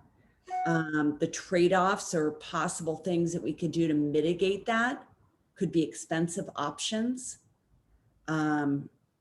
You know, and ones that eliminate the cost savings that we might hope we might get. So I'm in support of the concept of giving a few months to see where we're at. And again, you know, if it were my dithers, I would just say, let's go out to a bond. But I also feel like I need to listen to other people on that issue. But I also think that whatever we do is tentative because we're talking about a bunch of negotiations. It's unclear how those are going to turn out. We may find that those negotiations are not successful or don't result in any cost savings to Ross. And then we'll have to come back and say, you know, here's the good, bad, and ugly. And we need to reconsider this decision. So I certainly want to not say to people, oh, we're going to head off and negotiate this and it's all going to go the way we're thinking. This is complex. And we have a great town manager who I have a high degree of confidence in his ability to have some complex discussions, and complex discussions have been happening, and our chief is great. And we're in a really great JPA right now. And there is a path forward if we decide to eliminate it. But I just also want to say that we're not there yet. Again, it's probably still worth having discussions with everybody about whether or not people within town want to maintain fire, as I personally do. Thanks. Yeah, I guess the real question is, you know, people want fire, but they don't want to pay for it. So Elizabeth Robbins and I know full well what it's like to put a bond on a ballot and have it fail. We don't want to be in that position. That's a rotten thing to do. And we don't want to spend the money designing something with a firehouse and then, you know, waste all that time and then put it on the ballot and be back to ground zero. So I think we should bring this back in March, give the private fundraiser people some time to explore that, get more feedback from the community. And we can hopefully come up with a decision by March. Does that seem to work for people, Elizabeth Robbins? I think that's a very good process. I think that would be fine. I just wanted to question just one thing about the fire insurance for homes. My understanding from what the fire chief had said is that it's not so much a function of where the fire stations are, that all of these fire stations, Kentfield, Ross, San Anselmo, they're all close enough that that's not the issue. If fire insurance is being canceled, it has more to do with being close to the hills or the woodland issues and not the proximity of the fire station, that even if we didn't have fire engines in Ross, we're still considered close enough that that wouldn't be a factor in fire insurance for a home. That's my understanding. Is that correct, Joe or Jason? Yeah, so good question. And really, when you look at fire insurance, there's two things you're looking at. And what Councilmember Breckus was referring to is the wildfire threat and how insurance companies look at that. Then there's the piece about more municipal fire protection, which is like your house burning, not from a wildland fire. And that's looked at with water supply, distance from that water supply, the staffing that's responding to the fire. And what I was referencing was when you have the Kentfield fire station from the center of town is 0.6 miles away, and the San Anselmo fire station is 1.2 miles away, that distance wouldn't necessarily affect your insurance service office rating and associated costs. So that's a piece of it. Now, those other factors, and I think Councilmember Breckus mentioned the negotiations, and the other piece is the number of firefighters responding. And, you know, we know that our costs associated with fire protection are really around the personnel costs. But when you look at your insurance, the distance that exists currently from those other two stations, I don't think would negatively impact that piece of the rating. Thank you. Any final comments? Okay, thank you, everyone. Thank you, Jason. Absolutely. Have a good night. You too. All right, number 12, discussion and possible determination of whether to rename Sir Francis Drake Boulevard. Joe?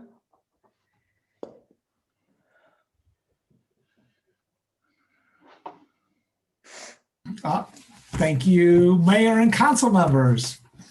The town of Ross is one of 5 jurisdictions participating in a discussion about the use of Sir Francis Drake's name on the boulevard that crosses east to west across the central part of Marin County. The other jurisdictions involved are the County of Marin, City of Larkspur, and the towns of Fairfax and San Anselmo. Each of the jurisdictions appointed 2 council members to Sir Francis Drake ad hoc potential renaming working group. I'll call that working group. The town council's representatives on that were Mayor McMillan and Councilmember Breckus.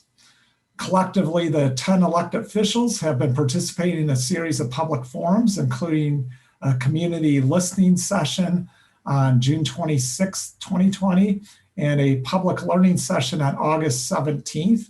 And they've had 3 working group meetings.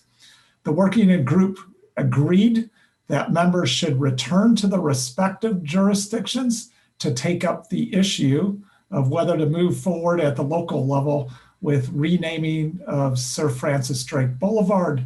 And that is what the process we're in tonight. Each jurisdiction was to complete its community process and make a final decision no later than March 31st. The members will report them back to the working group at an April meeting. Please note that tonight's meeting is focused on the concept of changing the name, whether to change or not to change. It is not about selecting a name. That would be a whole different process that wouldn't start till sometime after the April. Sir Francis Drake is a well-known historic figure who, among other things, circumnavigated the world in a single expedition from 1577 to 1580 that included the claim to New Albion for England, an area of what is now known as the state of California. There are various perspectives of Sir Francis Drake, the person, with thousands of resources about him. The August 17th working group meeting learning session included a perspective historic account on Sir Francis Drake, the person, the Sir Francis Drake, the road, and the Coast Miwok people. That recorded link to the session was attached to the staff report. There's another attachment to the staff report, contains information compiled by the working group regarding research items and potential impacts to jurisdictions if the name changed. Ross has 52 parcels with a Sir Francis Drake address. Countywide, there are 641 parcels with the address. If the name for the street, can I say SFD is changed, the Postal Service reports that will continue to deliver items for 18 months, giving most businesses and residents ample time to convert letterhead, business cards, and other identifying items. It would be advisable for residents to obtain new driver's license and any other form of identifications with their new address. Sooner is better, but within the 18 months of the street name change. The county assessor and clerk report that they will not require filings to change the name on documents.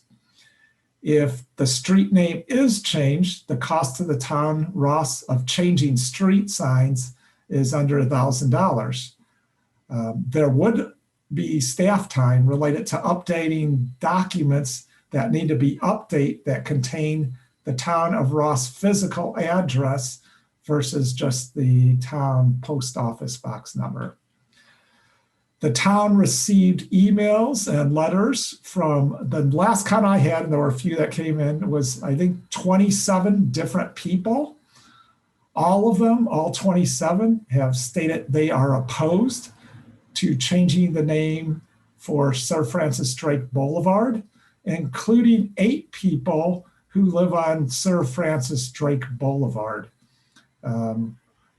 We did send a courtesy notice out to people located on Sir Francis Drake Boulevard. Given, and why I want to call Sir Francis Drake out in particular is they are the people that the name change would have the largest impact to. They're the ones that would have to work to change their driver's license and other documents and other items associated with their physical address. And that concludes the staff presentation, and I'm available for any questions. Before we ask you questions, Joe, there's been a request for a 2-minute break. So could we have a 2-minute break and come back at 7:54? Does that work?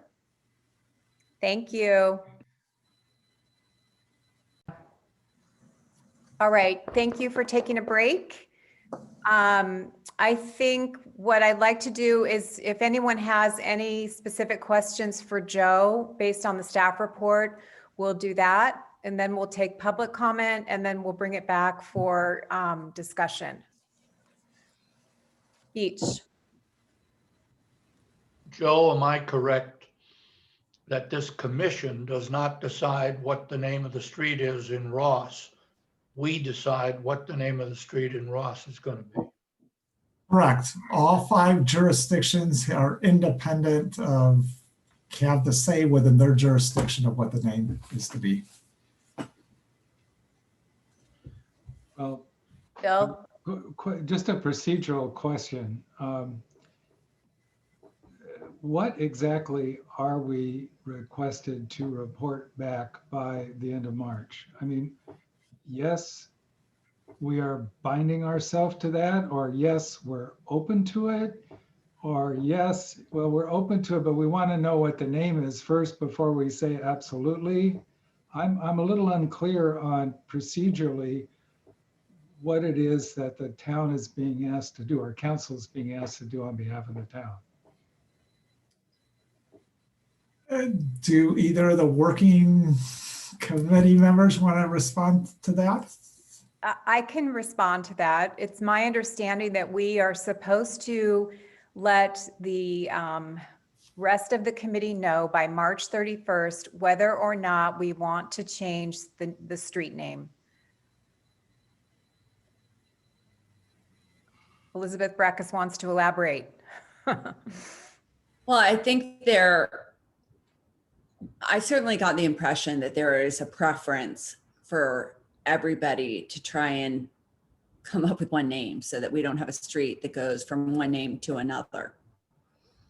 And if I were to read tea leaves here, I would say that there is, from at least the committee members, which of course are just 2 people of council, right? And 2 people of Board of Supervisors, not the whole councils and not the whole Board of Supervisors. But if I were to read tea leaves, I would say that I might see that there is more interest in other jurisdictions to change the name. And I don't know if you would disagree with that, Julie, but that would be my perspective. So there is potential here that we could vote to keep our name, and then we would end up with a street, which is not uncommon. Like we have, well, apparently the street used to be known as San Rafael Road and then Alima Road, right? Am I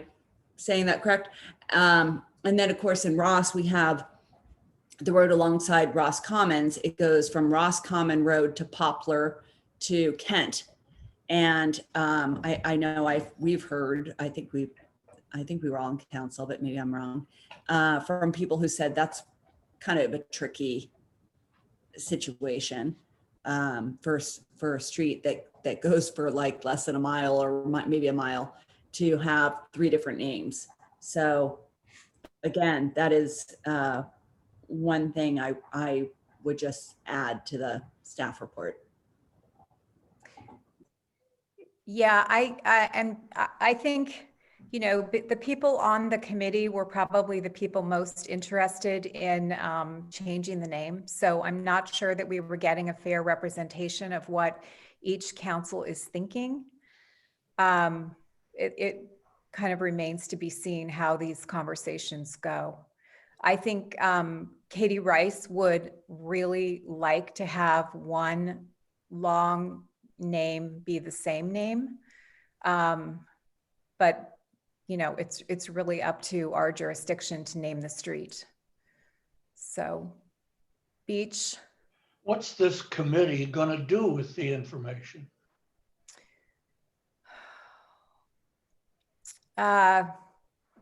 Probably determine what the next step would be, depending But upon they the can't results. tell us what to do. No. That's right. Elizabeth? Well, I would just also say that there was, for those of you who didn't follow this in the IJ, there was some suggestion by Dick Spotswood, who generally opposed the name change, but that he said, you know, if you're going to change the name, there is in New York City, there has been name changes of streets before where two names have been selected. So they have, you know, traditional names, and then, well, I can't remember what it was, like. It was 6th Avenue and Avenue of the Americas. Right. And he set that forth as a middle ground, which I thought was a little interesting because it provides the residents on there to say, hey, I'm still Sir Francis Drake at X, but then you could also select a different address and then the mail would get to you either way. So I did want to just put that out there because I don't think people, unless you're following this discussion like wonks like us, are all aware of that possibility. Should we take public comment and then bring it back for discussion? Is that okay, Beach? Well, I have another question for Joe, if I can Okay. pose it. Joe, changing the names wouldn't change the mail addresses that we use because we use post office boxes, correct? Correct. The PO box is still there. It's though on documents where you have your physical address, those need to change.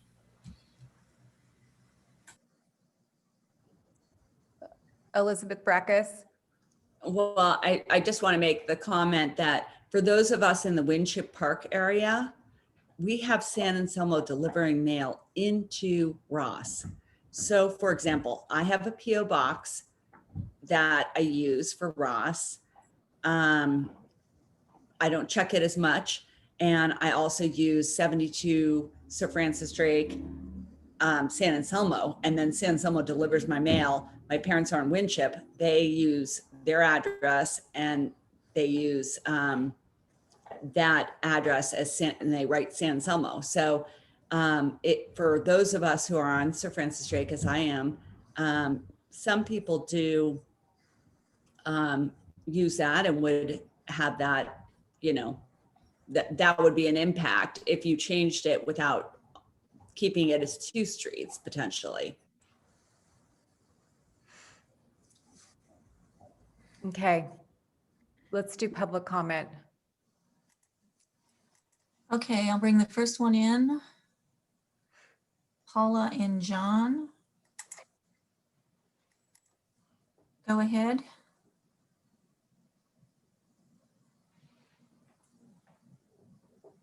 Paula and John, can you hear us? I think they're muted. Yeah, unmute. There they go.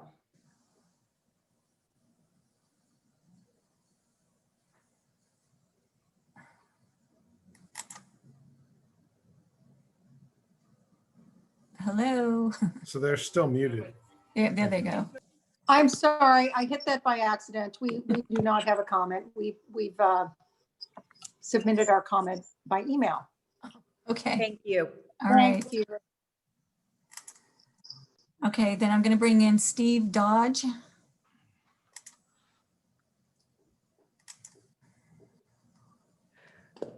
Hi, can you hear me okay? Yes. Yes. Hi, my name is Steve Dodge, and I'm an outsider. I live in British Columbia, actually, but I went to Francis Drake High School and have been involved in the renaming of the school. And you might have seen I published a piece in the IJ on the 19th century history of Drake that was called "The Myth of Drake's Dream is Mired in White Supremacy." And I read the comments that were submitted prior to the meeting, and I was disappointed, frankly, because I feel that this issue that's before you is one of inclusion. It's one where people are asking you, in particular, the Miwok people whose land your homes are on, are asking you what is really amounts to a favor. Something offends them. They have good reason to be offended if you look into the history of the 19th century history. And everything that I saw in the letters focused on the personal details of Drake, which in my view are largely irrelevant to this discussion. Drake is a symbol as much as he was a person.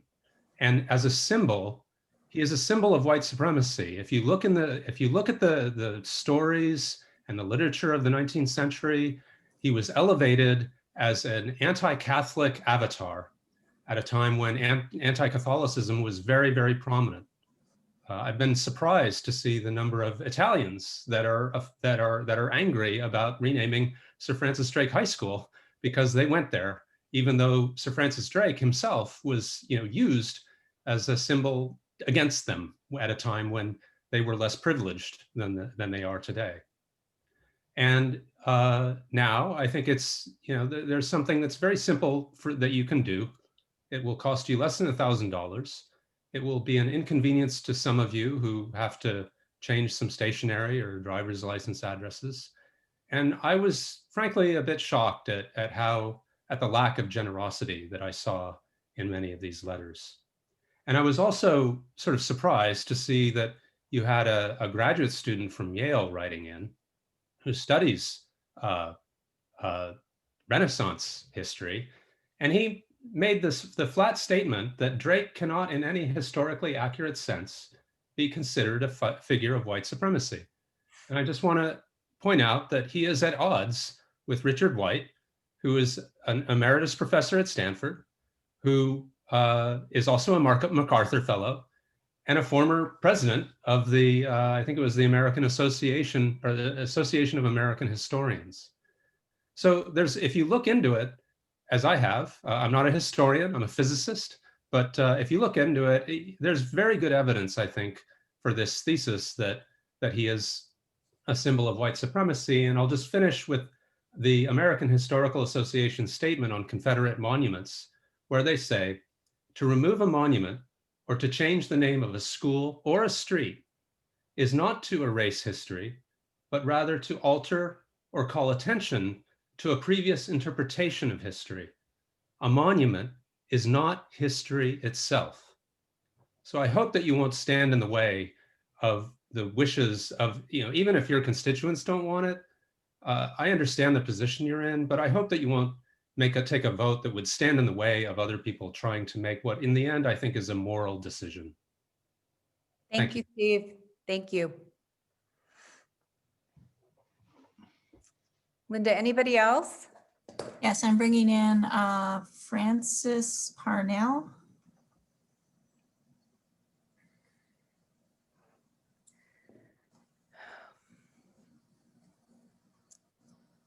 Oh, here we go. Thank you, Madam Mayor. Thank you. I would just like to make a comment that it's certainly very nice for the town of Ross Council to have the opportunity to have someone speak from another country. It's probably one of the first times ever that I can ever remember such a thing happening. But I think that perhaps if those in Canada wanted to drop Drake's name from anything, it's certainly their prerogative. But the truth of the matter is, we're talking about this inconvenience that's come about because of a cancel culture, because of a few people who've decided that it's inappropriate to be using names. Now, we did send a letter to you all that stated our position, but we have business on Sir Francis Drake. We've lived on Sir Francis Drake for over 40 years. And it's really nice to have people coming in telling us what we should change our name to. And I would certainly never go to British Columbia to suggest that the previous speaker changed the name of any streets there. So with that in mind, I wouldn't really want to suggest that we would want to change the name at this point. Or pay attention specifically to people that come in that are going to try to influence decision of local people pertaining to the street. Now, historically, as you all know, originally, people wanted to put 4 lanes down Sir Francis Drake. Somehow, the people in Ross decided they weren't going to do that. So it's still 2 lanes. So therefore, my position is very clear that if Larkspur particularly, or any other place wants to change the name, let them change the name. But Ross has no obligation, which goes back to the original question that Councilmember Cool asked. People are not going to change Ross's position on its own business. And I submit that as a comment just in response, because I think that, while we appreciate anybody's comments on any municipal question, I think that we should not be considering changing the name at this point. And I submit that all those letters that you all received was really very interesting to go through them all, because it was from a wide variety of people. And as one of only 8 residents on Sir Francis Drake that have submitted a statement to you, I think that our position is very clear. Thank you very much. Thank you, Dr. Parnell. Is there anyone else who wants to? Okay, here we go. David Peterson.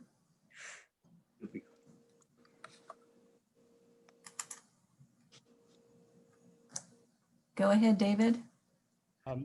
My name's David Peterson. My wife, Ann, and I have lived in Ross for a little over 50 years. And I would hate to see the name change happen. I've sent several emails and I've discussed the issue with a number of people in town. And I have not been able to find anyone and articulate a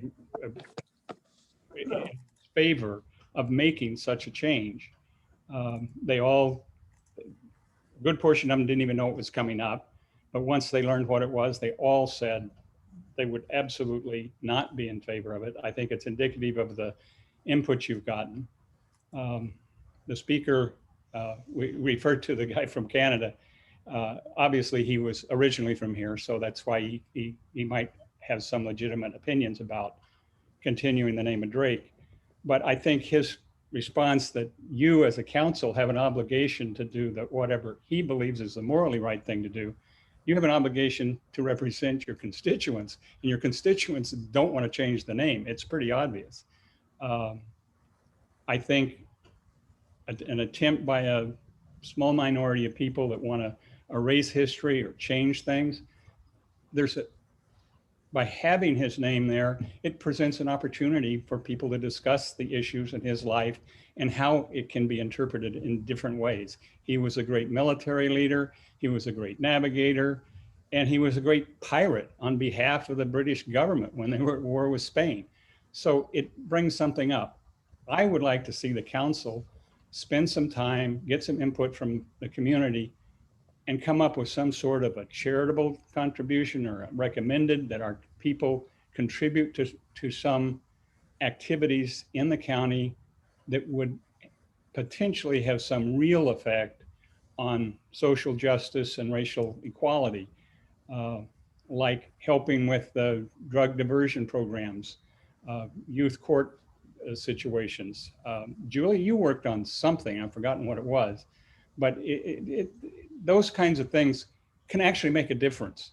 And I think it is a total waste of time, of our council's time and my tax money, to think and spend all this time doing something that somebody thinks is politically correct. Thank you. I hope you make a strong decision tonight, show some leadership, say no to this folly, and hopefully everyone but the county will, I think everyone but the county will fall in place. The county, who knows what they'll do. Thank you. Thank you, David. Okay, I'm bringing in Diane. Diane, there she is. Diane Redden. Oh, I did it. Some things, you're not the only one, Beach, that is challenged by the computer, just to let you know. There are 52 houses on Sir Francis Drake Boulevard, and I think those people need to have more of a say than the rest of us, because it really is going to drastically change their life. We know what it's like not to get mail. And that means everybody else has to change how they deliver anything to their house.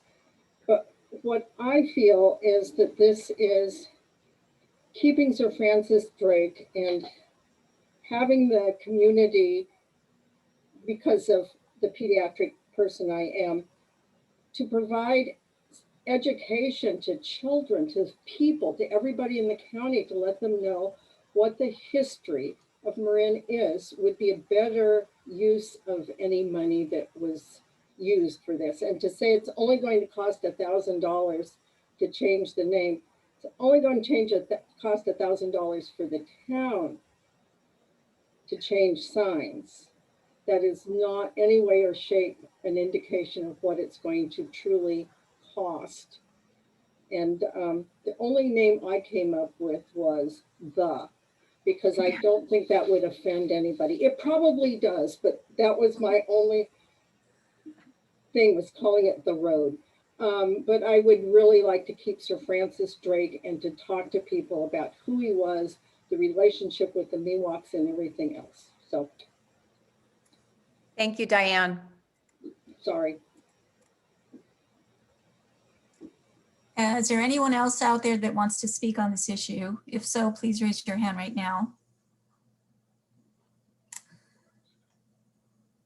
Going once, going twice? Nope. That's it. Okay, so we will bring it back to council. Because I was on the committee, I would kind of like to go first. If that's all right.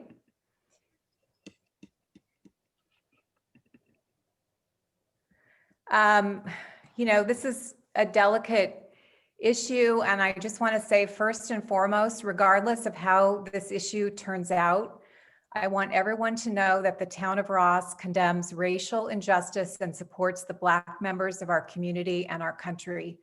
This was a commitment I made in my statement 2 weeks after George Floyd's murder at our town's Black Lives Matter event on June 6th, 2020. At that time, I also encouraged each of us to take real action to address these issues.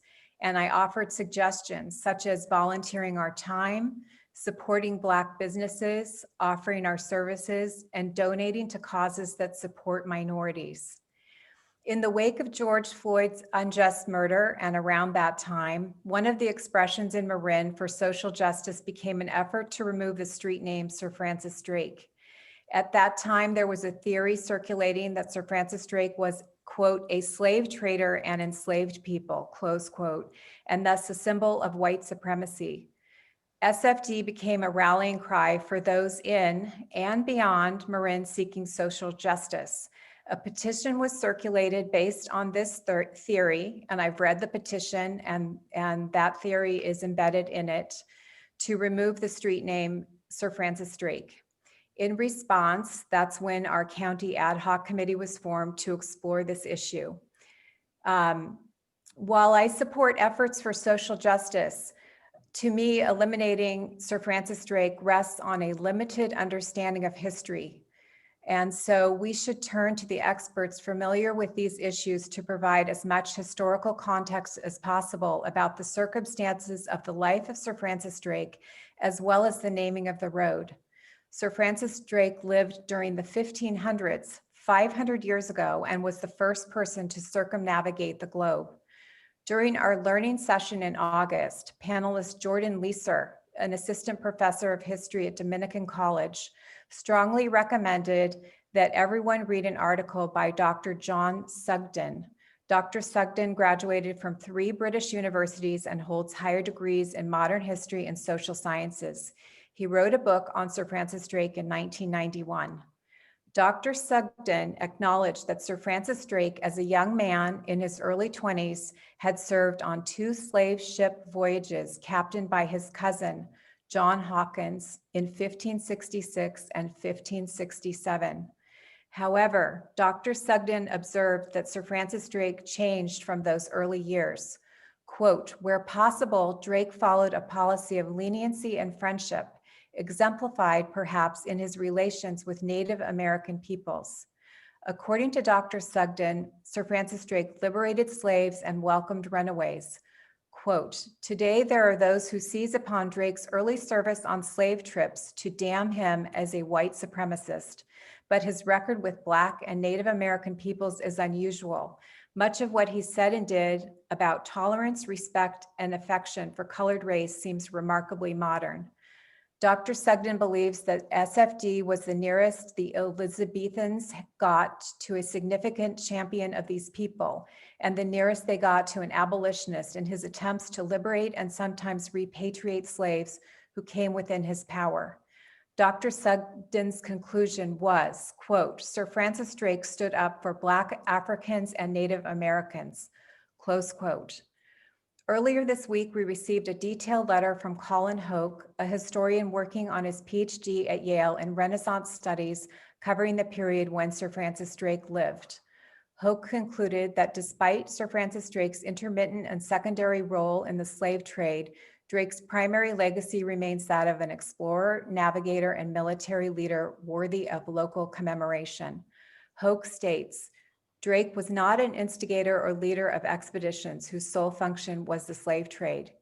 He points out that an African named Diego, whom Drake helped liberate from the Spanish slavery, served as a paid and invaluable member of Drake's crew during his circumnavigation of the globe.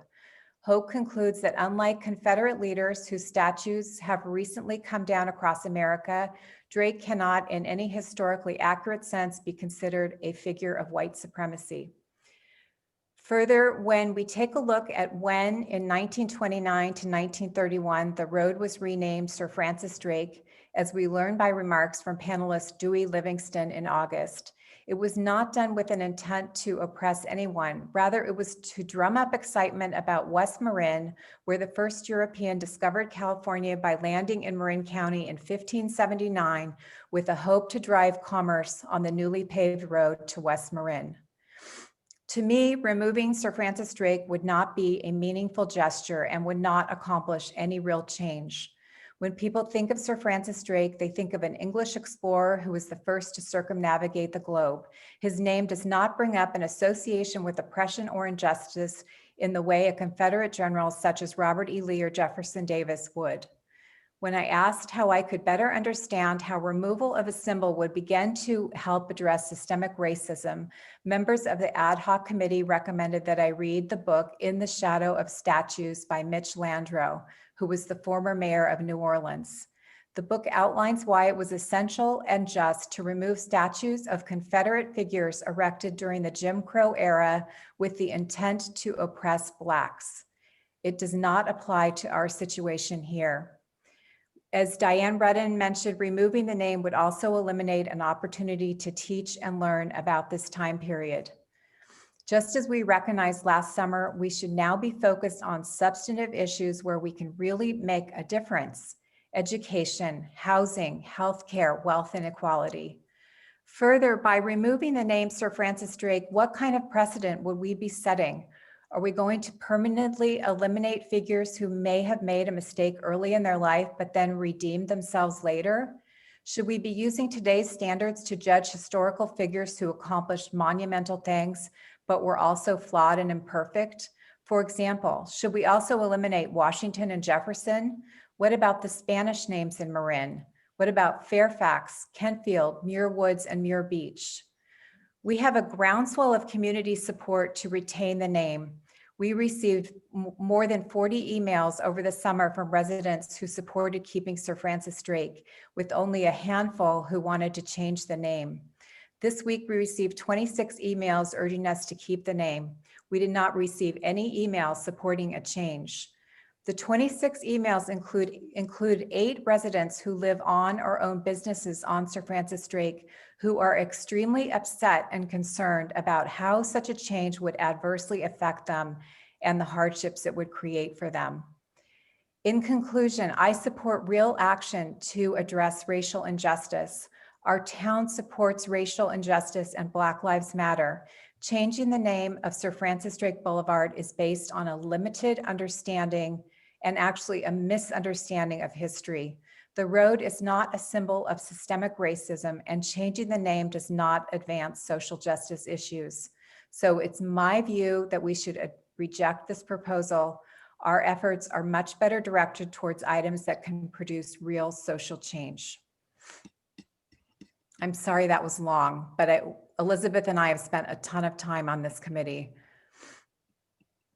Elizabeth Breckus, you get to go next. Thank you. And there's going to be quite the contrast because Julie and I disagree, but respectfully on this subject matter. And I do want to say that because I understand your perspective and I'm by no means discounting it. But, you know, first off, I want to say I am a Sir Francis Drake resident. So that's one of the reasons why I volunteered to be on it. And, you know, I didn't know much about Sir Francis Drake. You learn about 2 sentences in a textbook in, I don't know, 4th or 5th grade. And I looked at what my kids were learning. It's the same 2 sentences. So we're not contextualizing Sir Francis Drake.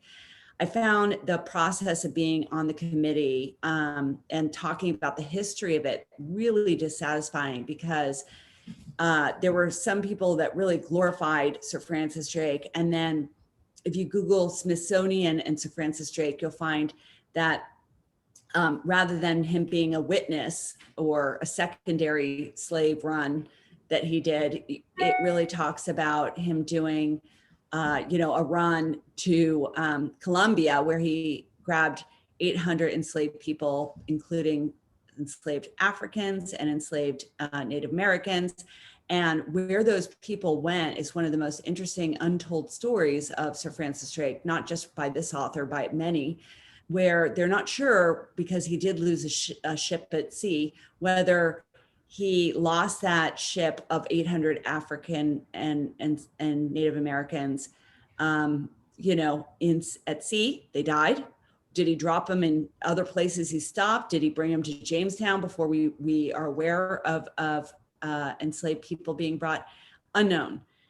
And I actually emailed with this author to get more information, and it's not a lone story or reporting of this. Other people well read and well studied in this have reported on this.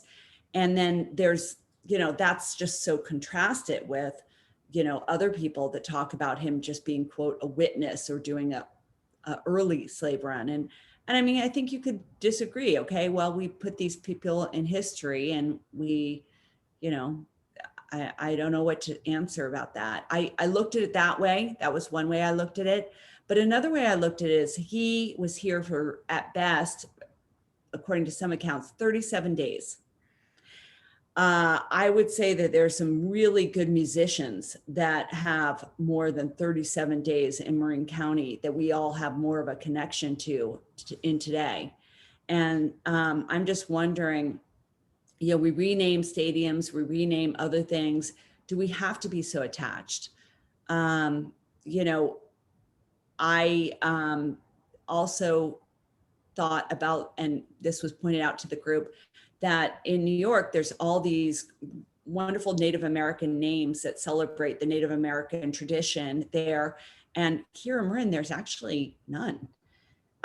So, you know, maybe renaming it doesn't have to be so much a referendum on Sir Francis Drake. Maybe it can be a, hey, let's rename because we're recognizing a group that doesn't have any names. I mean, 37 days and where's our, you know, Coast Miwok names?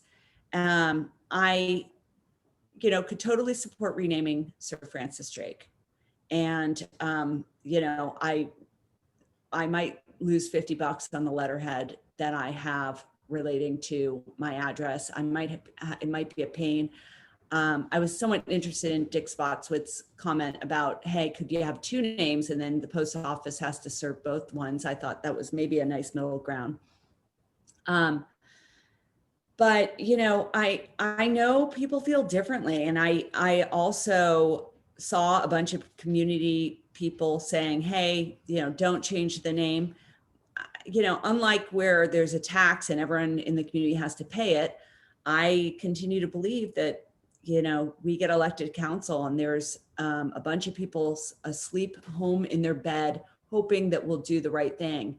And if I were to educate them and talk to them about it, I think a lot of people would come at it like I do, which is maybe it's an okay thing to rename it and maybe it's appropriate and maybe we don't have all these different names up and down and maybe that's an okay thing. So that's how I come in and that's how I plan to vote. And I don't mean to just, you know, say that the people that come in it have a view that is inappropriate or racist. I don't believe that. That's just how I come in. But, you know, look, we just had a fire item, which is one of the most monumental decisions. And we had, what, 2 people speaking? So, you know, democracy is alive and well in Ross. And yet, you know, we have a bunch of residents with young kids so focused on, you know, that plus a pandemic. We're not always going to get the level of civic engagement. And so, and we don't. And so we did get a fair amount of people speaking. And yet I also think that there are a fair amount of people that if we talk to within the town and they were giving us feedback on this, would not be against this. So for that reason, I would be supportive of it. I mean, I even joked at one point during this discussion that even if we named the street Shakedown Street, a nod to the Grateful Dead, that would be more of a connection to Marin County than Sir Francis Drake was for his 37-day stint. And when you look at, you know, the streets he has, Drake's Landing Road, where my office is, Drake's Bay, Drake's Cove, Sir Francis Drake. I mean, I'm not suggesting we cancel all of those. I'm not suggesting every street that has that, but this is a county fairway and I would be happy to see it be named something like, you know, Coast Miwok Trail. And, you know, that's how I feel. Thank you. Thank you, Elizabeth. Elizabeth Robbins. So I've thought a lot about this and read everything that I could, including all of the information that's on the county's website. Here's how I see it. I think that the town of Ross and its residents are deeply committed to social justice and equity. The problem with changing the name of the street, though, is that it does nothing to further these goals.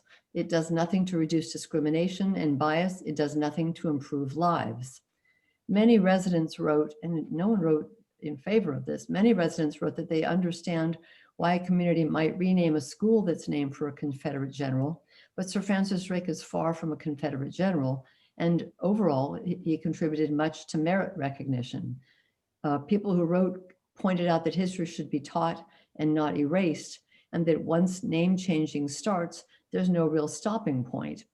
Someone pointed out, should Spanish names be removed because Spaniards oppressed indigenous Californians? What about George Washington? What about Lincoln?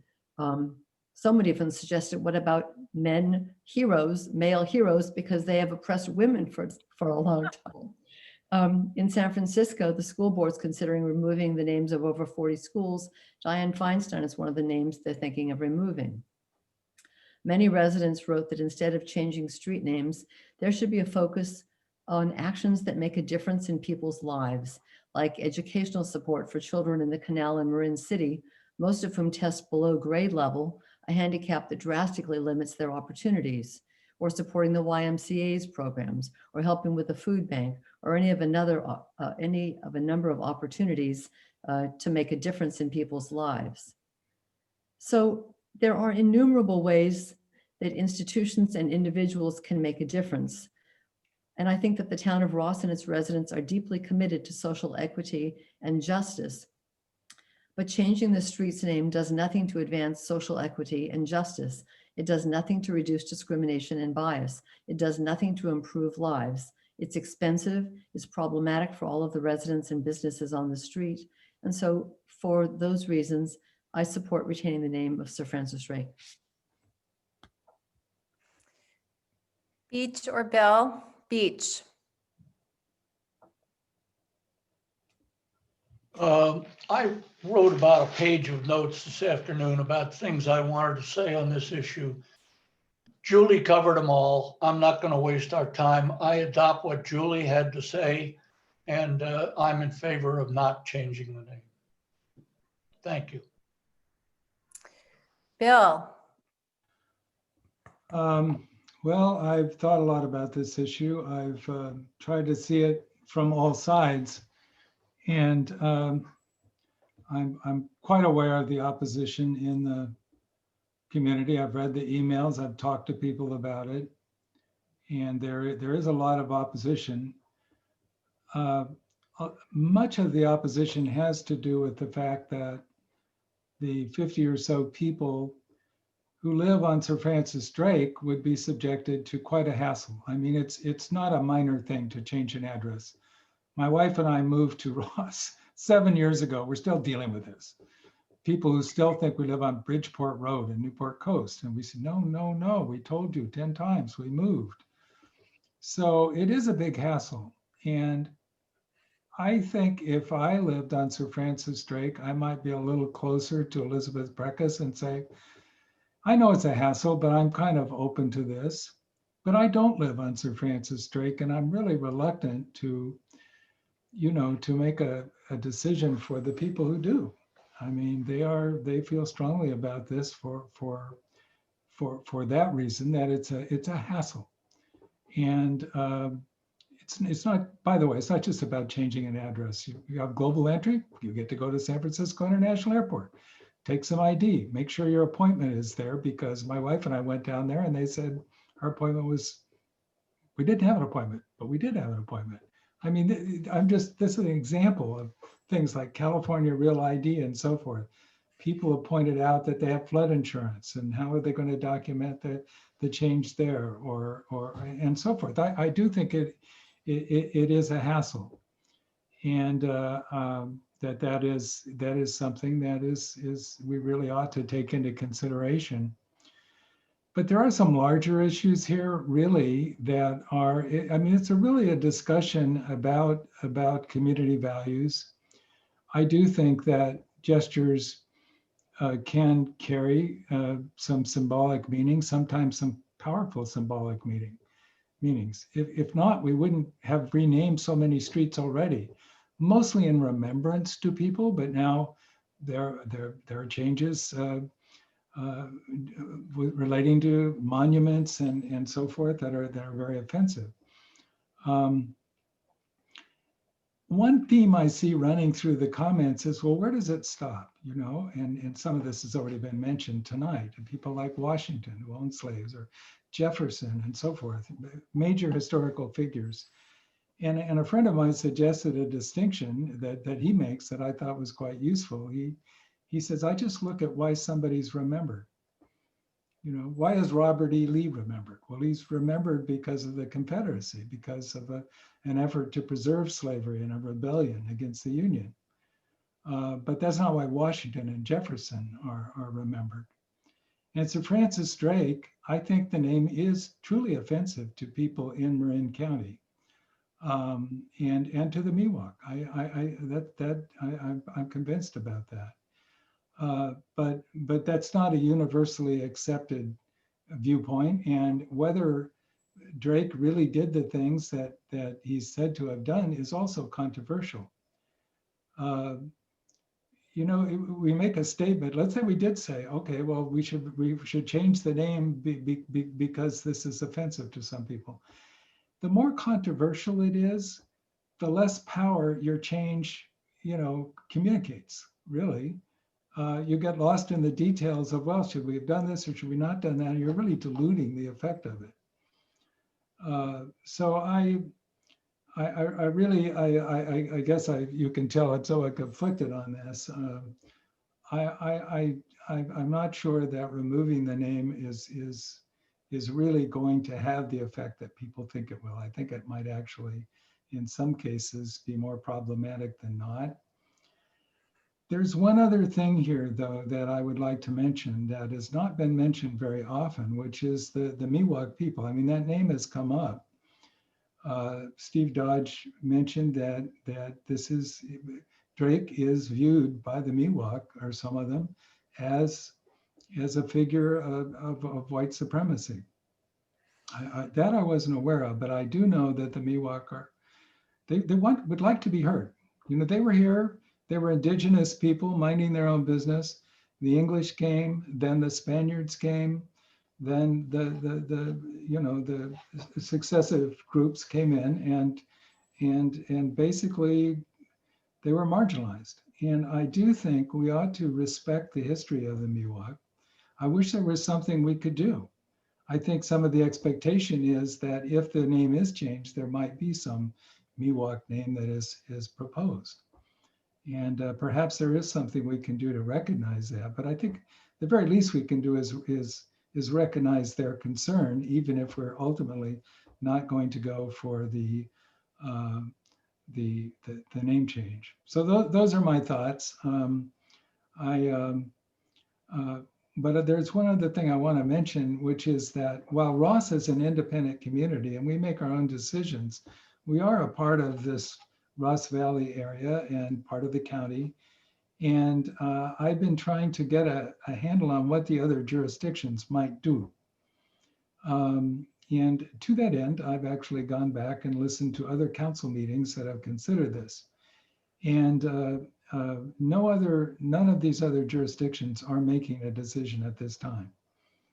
The county is talking about making a decision in March. San Anselmo is talking about having some further hearings, some sessions to hear from the community. Fairfax did have quite a full session in December, and I think they're planning additional outreach and sessions. So I guess the other question is this a decision we should make or need to make right now? I know we've been urged to go ahead and just deal with it, but is that something we should be doing? So those are my thoughts. Thank you. I'm of the view that I don't really think any facts are going to change between now and March 31st. And I would like to make this decision because I think it's kind of weighing on us. We've been dealing with this since June, and I would like to kind of put it to bed and move on. Thoughts from anybody else? Well, I agree with that. I mean, if it's not out of order, I would make a motion that we not change the name. Second. Okay.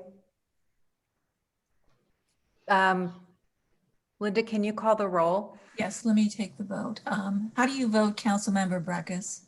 No. And Councilmember Kircher? Aye. Councilmember Cool? Yes. Councilmember Robbins? Yes.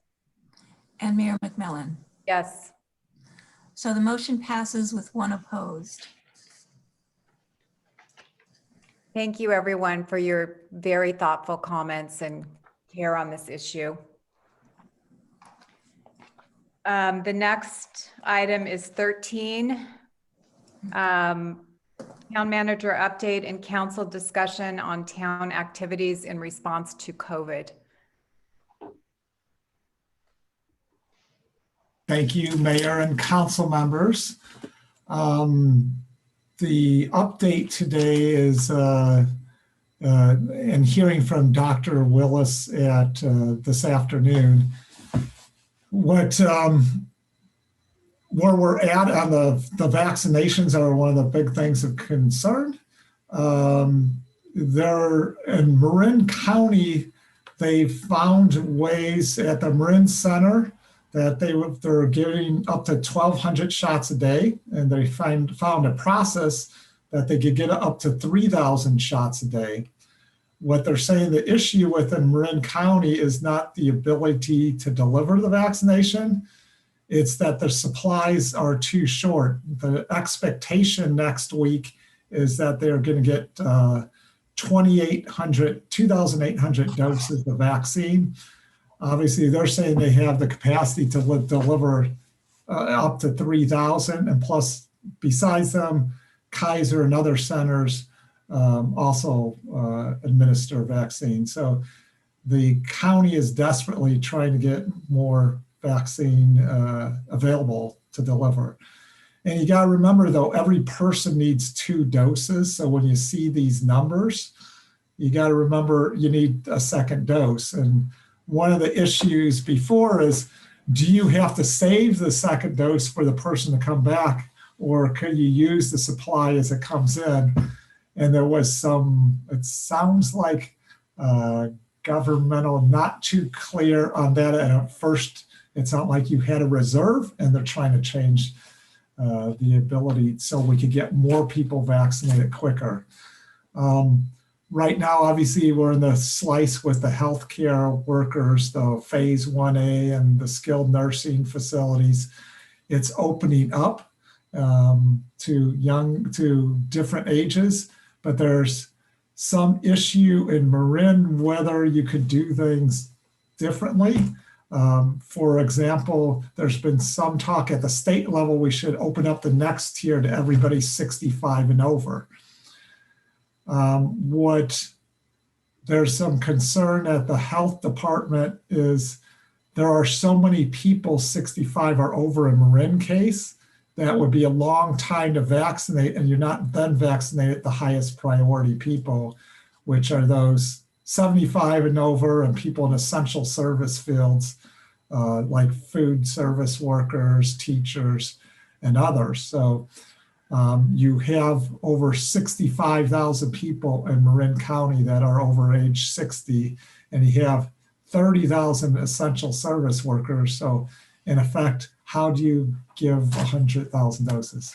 So anyhow, there is some wrestling. How are we going to distribute in the processes? So we'll learn more as we go on.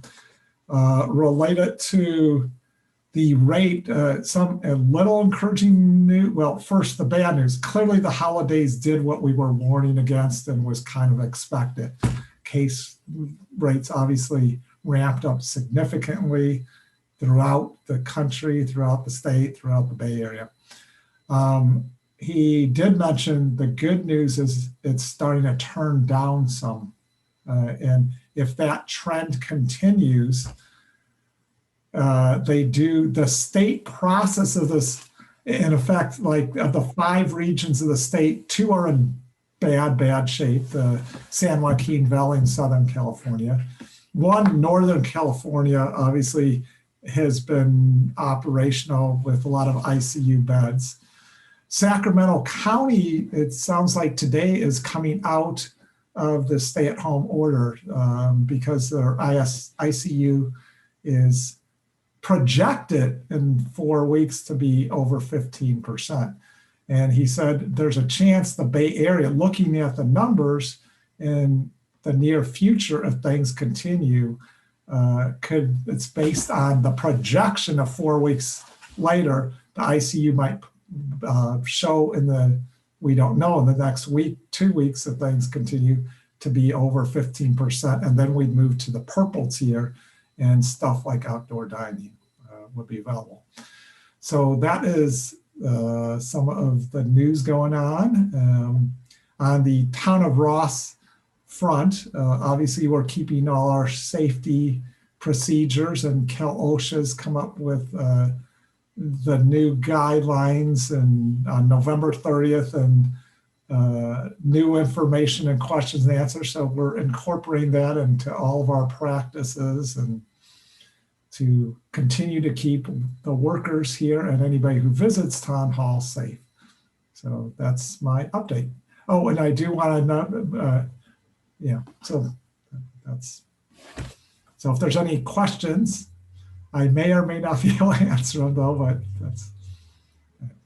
Any questions? Okay, thank you, Joe. I know it's a moving target. Thank you for staying on top of everything. We do, Mayor, excuse me, we do have someone raising their hand. Yes, thank you, Linda. Told you you ran the town. It looks like Diane. I think it's still Diane Rudden. Yes. I just want to give people some positive news about the COVID thing. I started vaccinating people in nursing homes on the 17th of December. So I had to sign a special form because I'm over 65, but I happened to be there the first day, 2 vaccines left over, and so I stuck up my hand and said, I'll take them. So I did get vaccinated, but we are doing the second round in nursing homes, and the results have been very, very good. And I know we need to get it out. It's not just the vaccine, it's all the stuff that you need to go with the vaccines that tends to be the issue. Syringes, So anyway, I'm feeling better about it, even though we haven't gone over the hump yet. So just thought I'd let everybody know. Thank you, Diane. Any good news is great. That's what I thought you'd like to hear, some good news. Definitely. Okay, item number 14, which is 3 Allen Lane Design Review Permit and Town Council consideration of adoption of resolution number 2192. Matthew. Thank you, Mayor and council members. Planner Matthew Weintraub. The project location is 3 Allen Lane. The owners are Andrew Dodge and Elias Stain. The architect is Tristan Warren. Following staff's presentation, the owner, Andrew Dodge, and the architect, Tristan Warren, would like to present further information to the council. So the subject property at 3 Allen Lane is a narrow lot, a narrow flat lot, less than 2% slope. There is a creek located at the rear property line. There are neighbors to each side, and the property backs up to the Ross Common. The existing conditions on the lot are that there's a 1-story single-family home in the center of the property and a detached garage at the front of the property. And those were both built in 1956, and there's been no further substantial development since that time. And the project description is to construct a new 2nd-story accessory dwelling unit, or ADU, with an associated stairwell that would be located at the back of the existing residence. The ADU itself would be built above the existing living space at the 1st floor. So there would be no expansion of footprint related to living space. The only expansion of footprint would be the stairwell at the very rear of the building, which would, for the most part, remain outside of the 50-foot recommended setback from the top of Creek of Bank. There's a small corner of the stairwell that would cross over that 50-foot line. Other than that, the new addition would comply with the zoning code standards for building height and setbacks on the lot.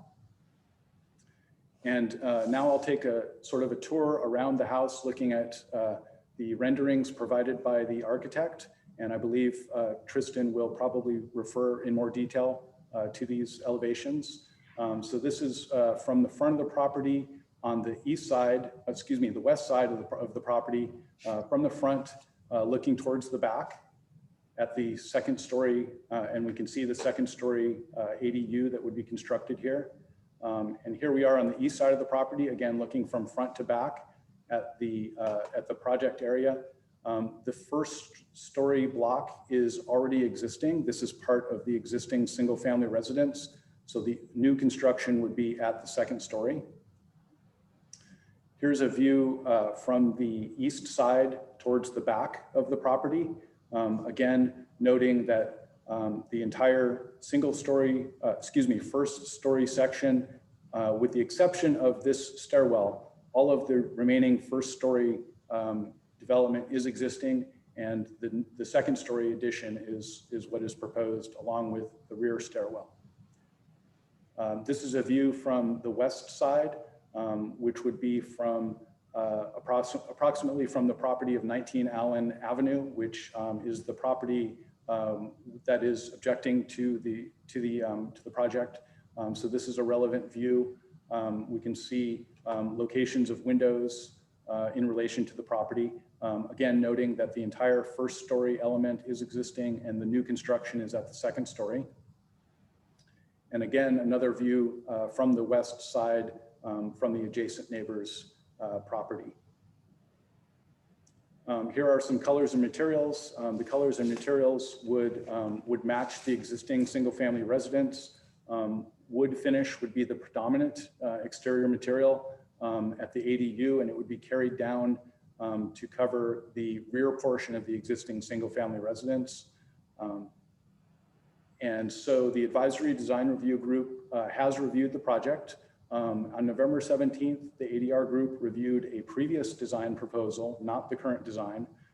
They recommended revisions, including enhancing the articulation and refining the roof lines to mitigate for the visual massing, altering and minimizing the fenestration to avoid potentials for off-site light and glare, and reducing and minimizing the windows facing the adjacent property at 19 Allen Avenue to avoid privacy impacts.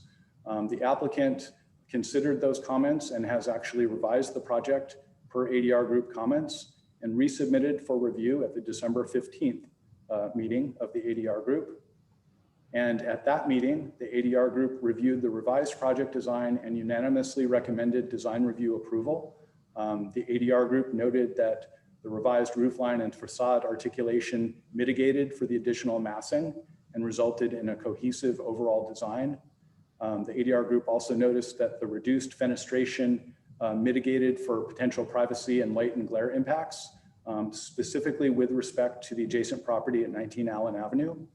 And the ADR group also noted that the proposed ADU location is a superior design to potential alternative locations on the property, such as converting the existing garage to an ADU, which the ADR group did not recommend, or constructing a new detached ADU in either a side or rear yard setback, again, which the ADR group did not recommend.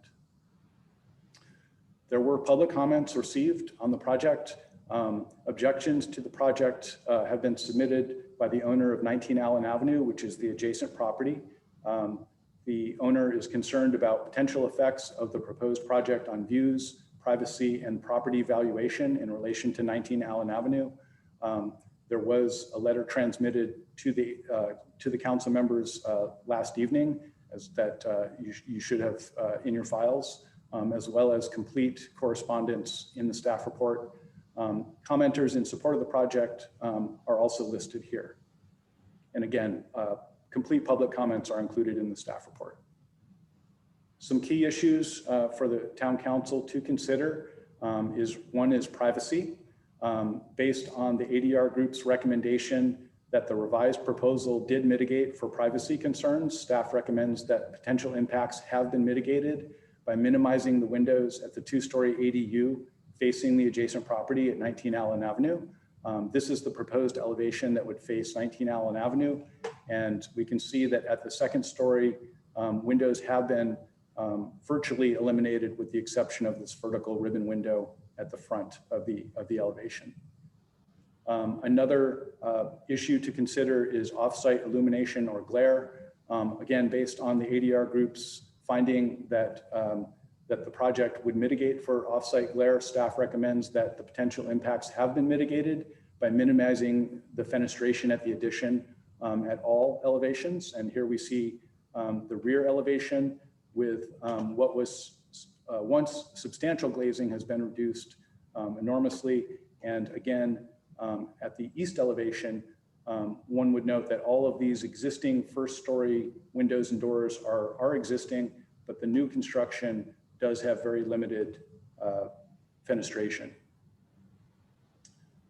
And another key issue to consider, as always, is floor area.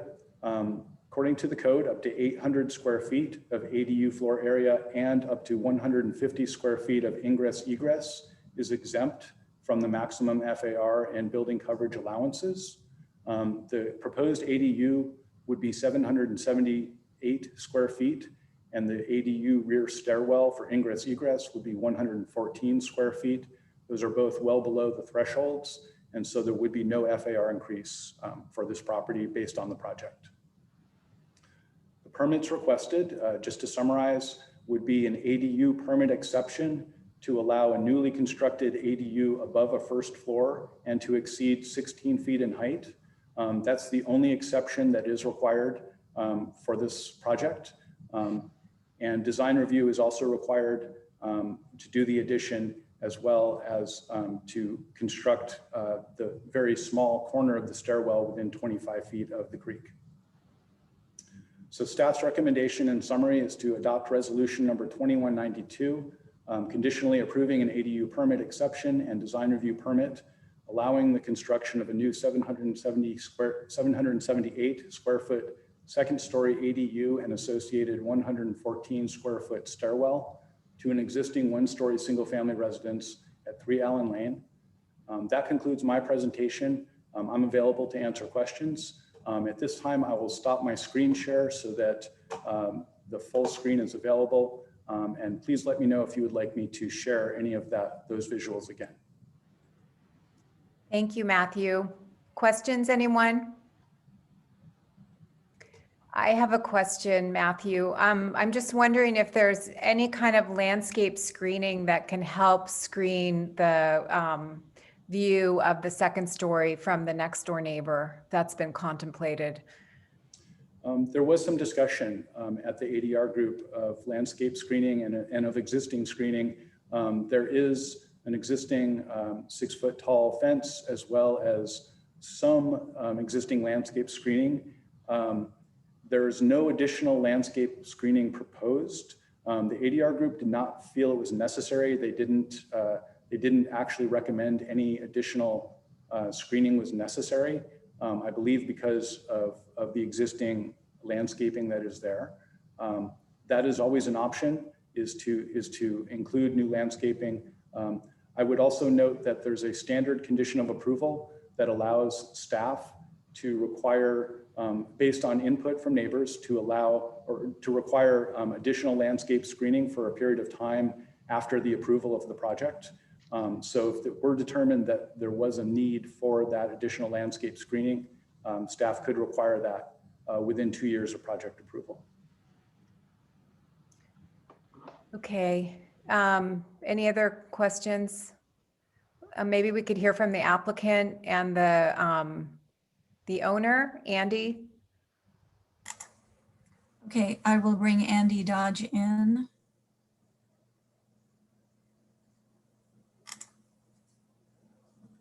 Hello. Hello. Hi, Andy. How are you doing? Good, thank you. So first off, I'd like to thank Matthew Weintraub for presenting the project effectively and the town council for taking the time to review the proposal here. Having gone through 2 rounds with the ADRG and with the benefit of their design input, which is great, we arrived at a materially different design that resolved all of the ADRG's original concerns. We're grateful to have the support of the broader neighborhood, the town planning department, planning staff, and unanimously the ADRG. I think we're happy to go into more detail on any questions the council has about this project, but I think given how well Matthew presented the project and being cognizant of council's time, I think we'll delay any further presentation to respond to, and just wait to respond to specific questions. Our architect, Tristan, is happy to walk through more details on the project, but I think we'll defer to the council on whether that's helpful at this time. Okay, thank you, Andy. Is there any public comment, Linda? Not that I see. Oh, well, Henry Wachowski. Hang on. Let me bring him.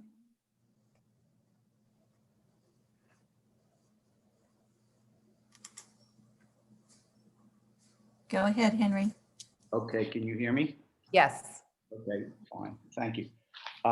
Okay, so, well, you know, Mr. Weintraub said that the ADR did not recommend that the garage be used for the ADU, but they actually never considered it. So it wasn't like it was considered and not recommended or rejected. It came up during the first meeting where one of the members said, well, could you use the garage? And Mr. Weintraub said, well, you could, but that's not what the homeowners wanted. And then we moved on from there. You know, in terms of saying that they, since I'm the only opposition here, may I have a little bit more than the allotted 3 minutes? Because I'll do my best. Yeah, do your best. I'll give you 30 extra seconds. How about that? Okay, well, all right, fine. First, I want to confirm that you've received and reviewed my submission. In order for this project to proceed, the council must find that the exception will not create a significant adverse effect on my property and that the lot can accommodate the proposed improvements without adversely affecting the views, privacy, or access to light on the neighboring property, which of course is mine. The second story addition here would undeniably create an adverse impact on the views, privacy, and access to light on my property. If you look at the pictures attached to my letter, and I'll try to, do I have screen sharing? Yes, you do. Okay, so let me see. Okay, so this is the view from my master bedroom. This is the view from my backyard. We're not seeing your pictures. Oh, all right. Well, then I can't do it. Well, we did receive the pictures from your letter. All right. So I think everyone's reviewed those pictures. But if you look at the first two, that's what's going to happen to the view from my bedroom window. And then you can also see what's going to happen to the backyard. As for privacy, if you look at it, the pictures that they showed, or the drawings that they showed, those are the pictures on my thing. You're going to have 4 windows on the back of that building that are looking right into my master bedroom. On this face, the west side of the wall, you're going to have those 3 windows, which are clear glass. They're not frosted glass, looking directly into my backyard. Because I was concerned about this, and I also wanted to check my own judgment about the adverse impact, I hired an appraiser or an evaluator with experience in this area, and he did a report. He said that the pictures look bad, but when he came out to look at the house, he said, oh, this is much worse than shown in the pictures. I would point out to you that when I asked the ADR group if anybody came and looked at this from my backyard, they said, no, they hadn't. They'd only looked at it from 3 Allen Lane. I don't think anybody from the town of Ross has looked at this from my backyard, and I would invite you to do that. It clearly is going to affect my privacy. There's no question about it. And it also, the view is apparent. As for the effect of light on my house, well, I didn't do a light study, but you know, this the sun goes east to west, and this is directly west of my property. So of course, it's going to cast a shadow on my property. So I think that under the code, under 1842-065, I believe it is, you know, if this is going to have an adverse effect on my property, it should not be permitted because it's a 2nd-story addition. And just because it's categorized as an ADU, I think that objectively speaking, I think it's just a way to get more floor space. And there is an alternative if the family truly needs an ADU. It's already a 4-bedroom home. That they could convert the garage. So if you allow this project to proceed, it's going to deprive me of what I presently have, and it wouldn't be fair or equitable to me, nor would it be in accordance with the code. Thank you. Thank you, Henry. Linda, is there anyone else from the public who wants to make a comment? Not that I see. Okay, so let's bring it back to the council for discussion. Who wants to go first? Is everyone awake?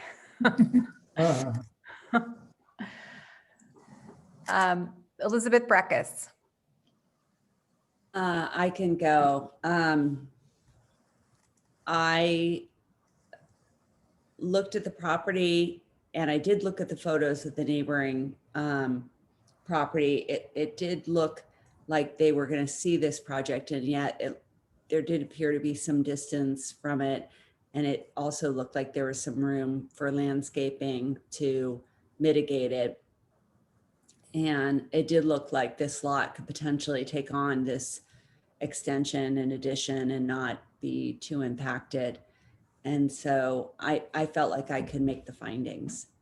Thank you. Thanks. Anybody else? Where's Bill? Bill drop off? I don't know. I don't see him. Oh, what did happen to him? Oh, that's strange. Let's bring him back. Okay.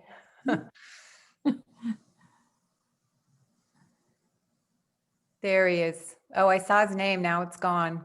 There you are.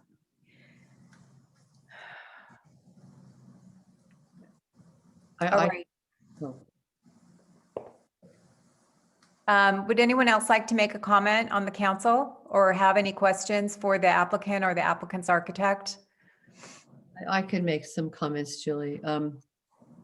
I walked around, Henry, I didn't go into your yard, but did walk around your property and the neighboring properties to take a look. I do see that, this is sort of a special situation in that it's an ADU, but it's not an automatic ADU because it's being put on the second floor.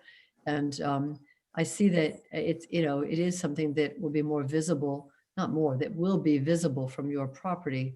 I'm not sure about the view point. I think, if there's, someone has a view of the ocean and someone builds in front of them, they've lost their ocean view, but I'm not sure if like a view of, greenery through a neighbor's yard is like a protected view, the way an ocean view might be. So I'm not sure if it's wrong to be able to see it. I think privacy is probably the biggest problem. And to that end, it looks like by getting rid of most of the windows on the side that really fronts the property at 19 Allen Avenue, that pretty much addresses the privacy issues. I do think landscaping could help. There could be a couple of, pittosporums or podocarpuses or something that grows quickly and dense just to hide it. And then there would be greenery again, and not a building. And so I agree that it's, it's not an automatic ADU approval because it's a second story. I do see that it's going to be visible from 19 Allen Avenue. But I think because the windows have largely been removed, and because there can be landscaping, and because it's helpful to, for the town to have ADUs, I think that I think that it's probably, I agree with the town planner's recommendations that the findings have been met.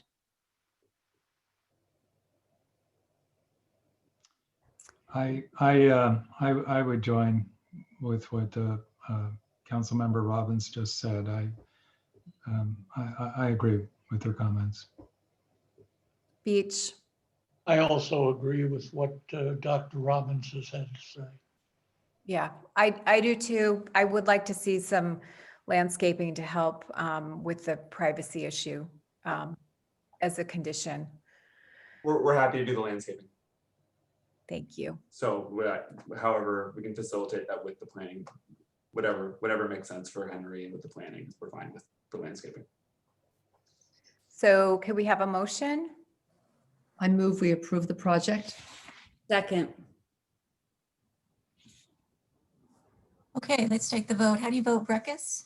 Aye. And Councilmember Kircher, Aye. Councilmember Cool, Aye. and Councilmember Robbins, Aye. Mayor McMillan. Aye. Motion passes unanimously. Thank you. Number 15, no action items, council correspondence. No. Nobody? Okay, future council items, anything? All right. So at 9:16, we are adjourned. Thank you, everyone. Thank you, everyone. Thank you. Bye. Aye. Bye-bye.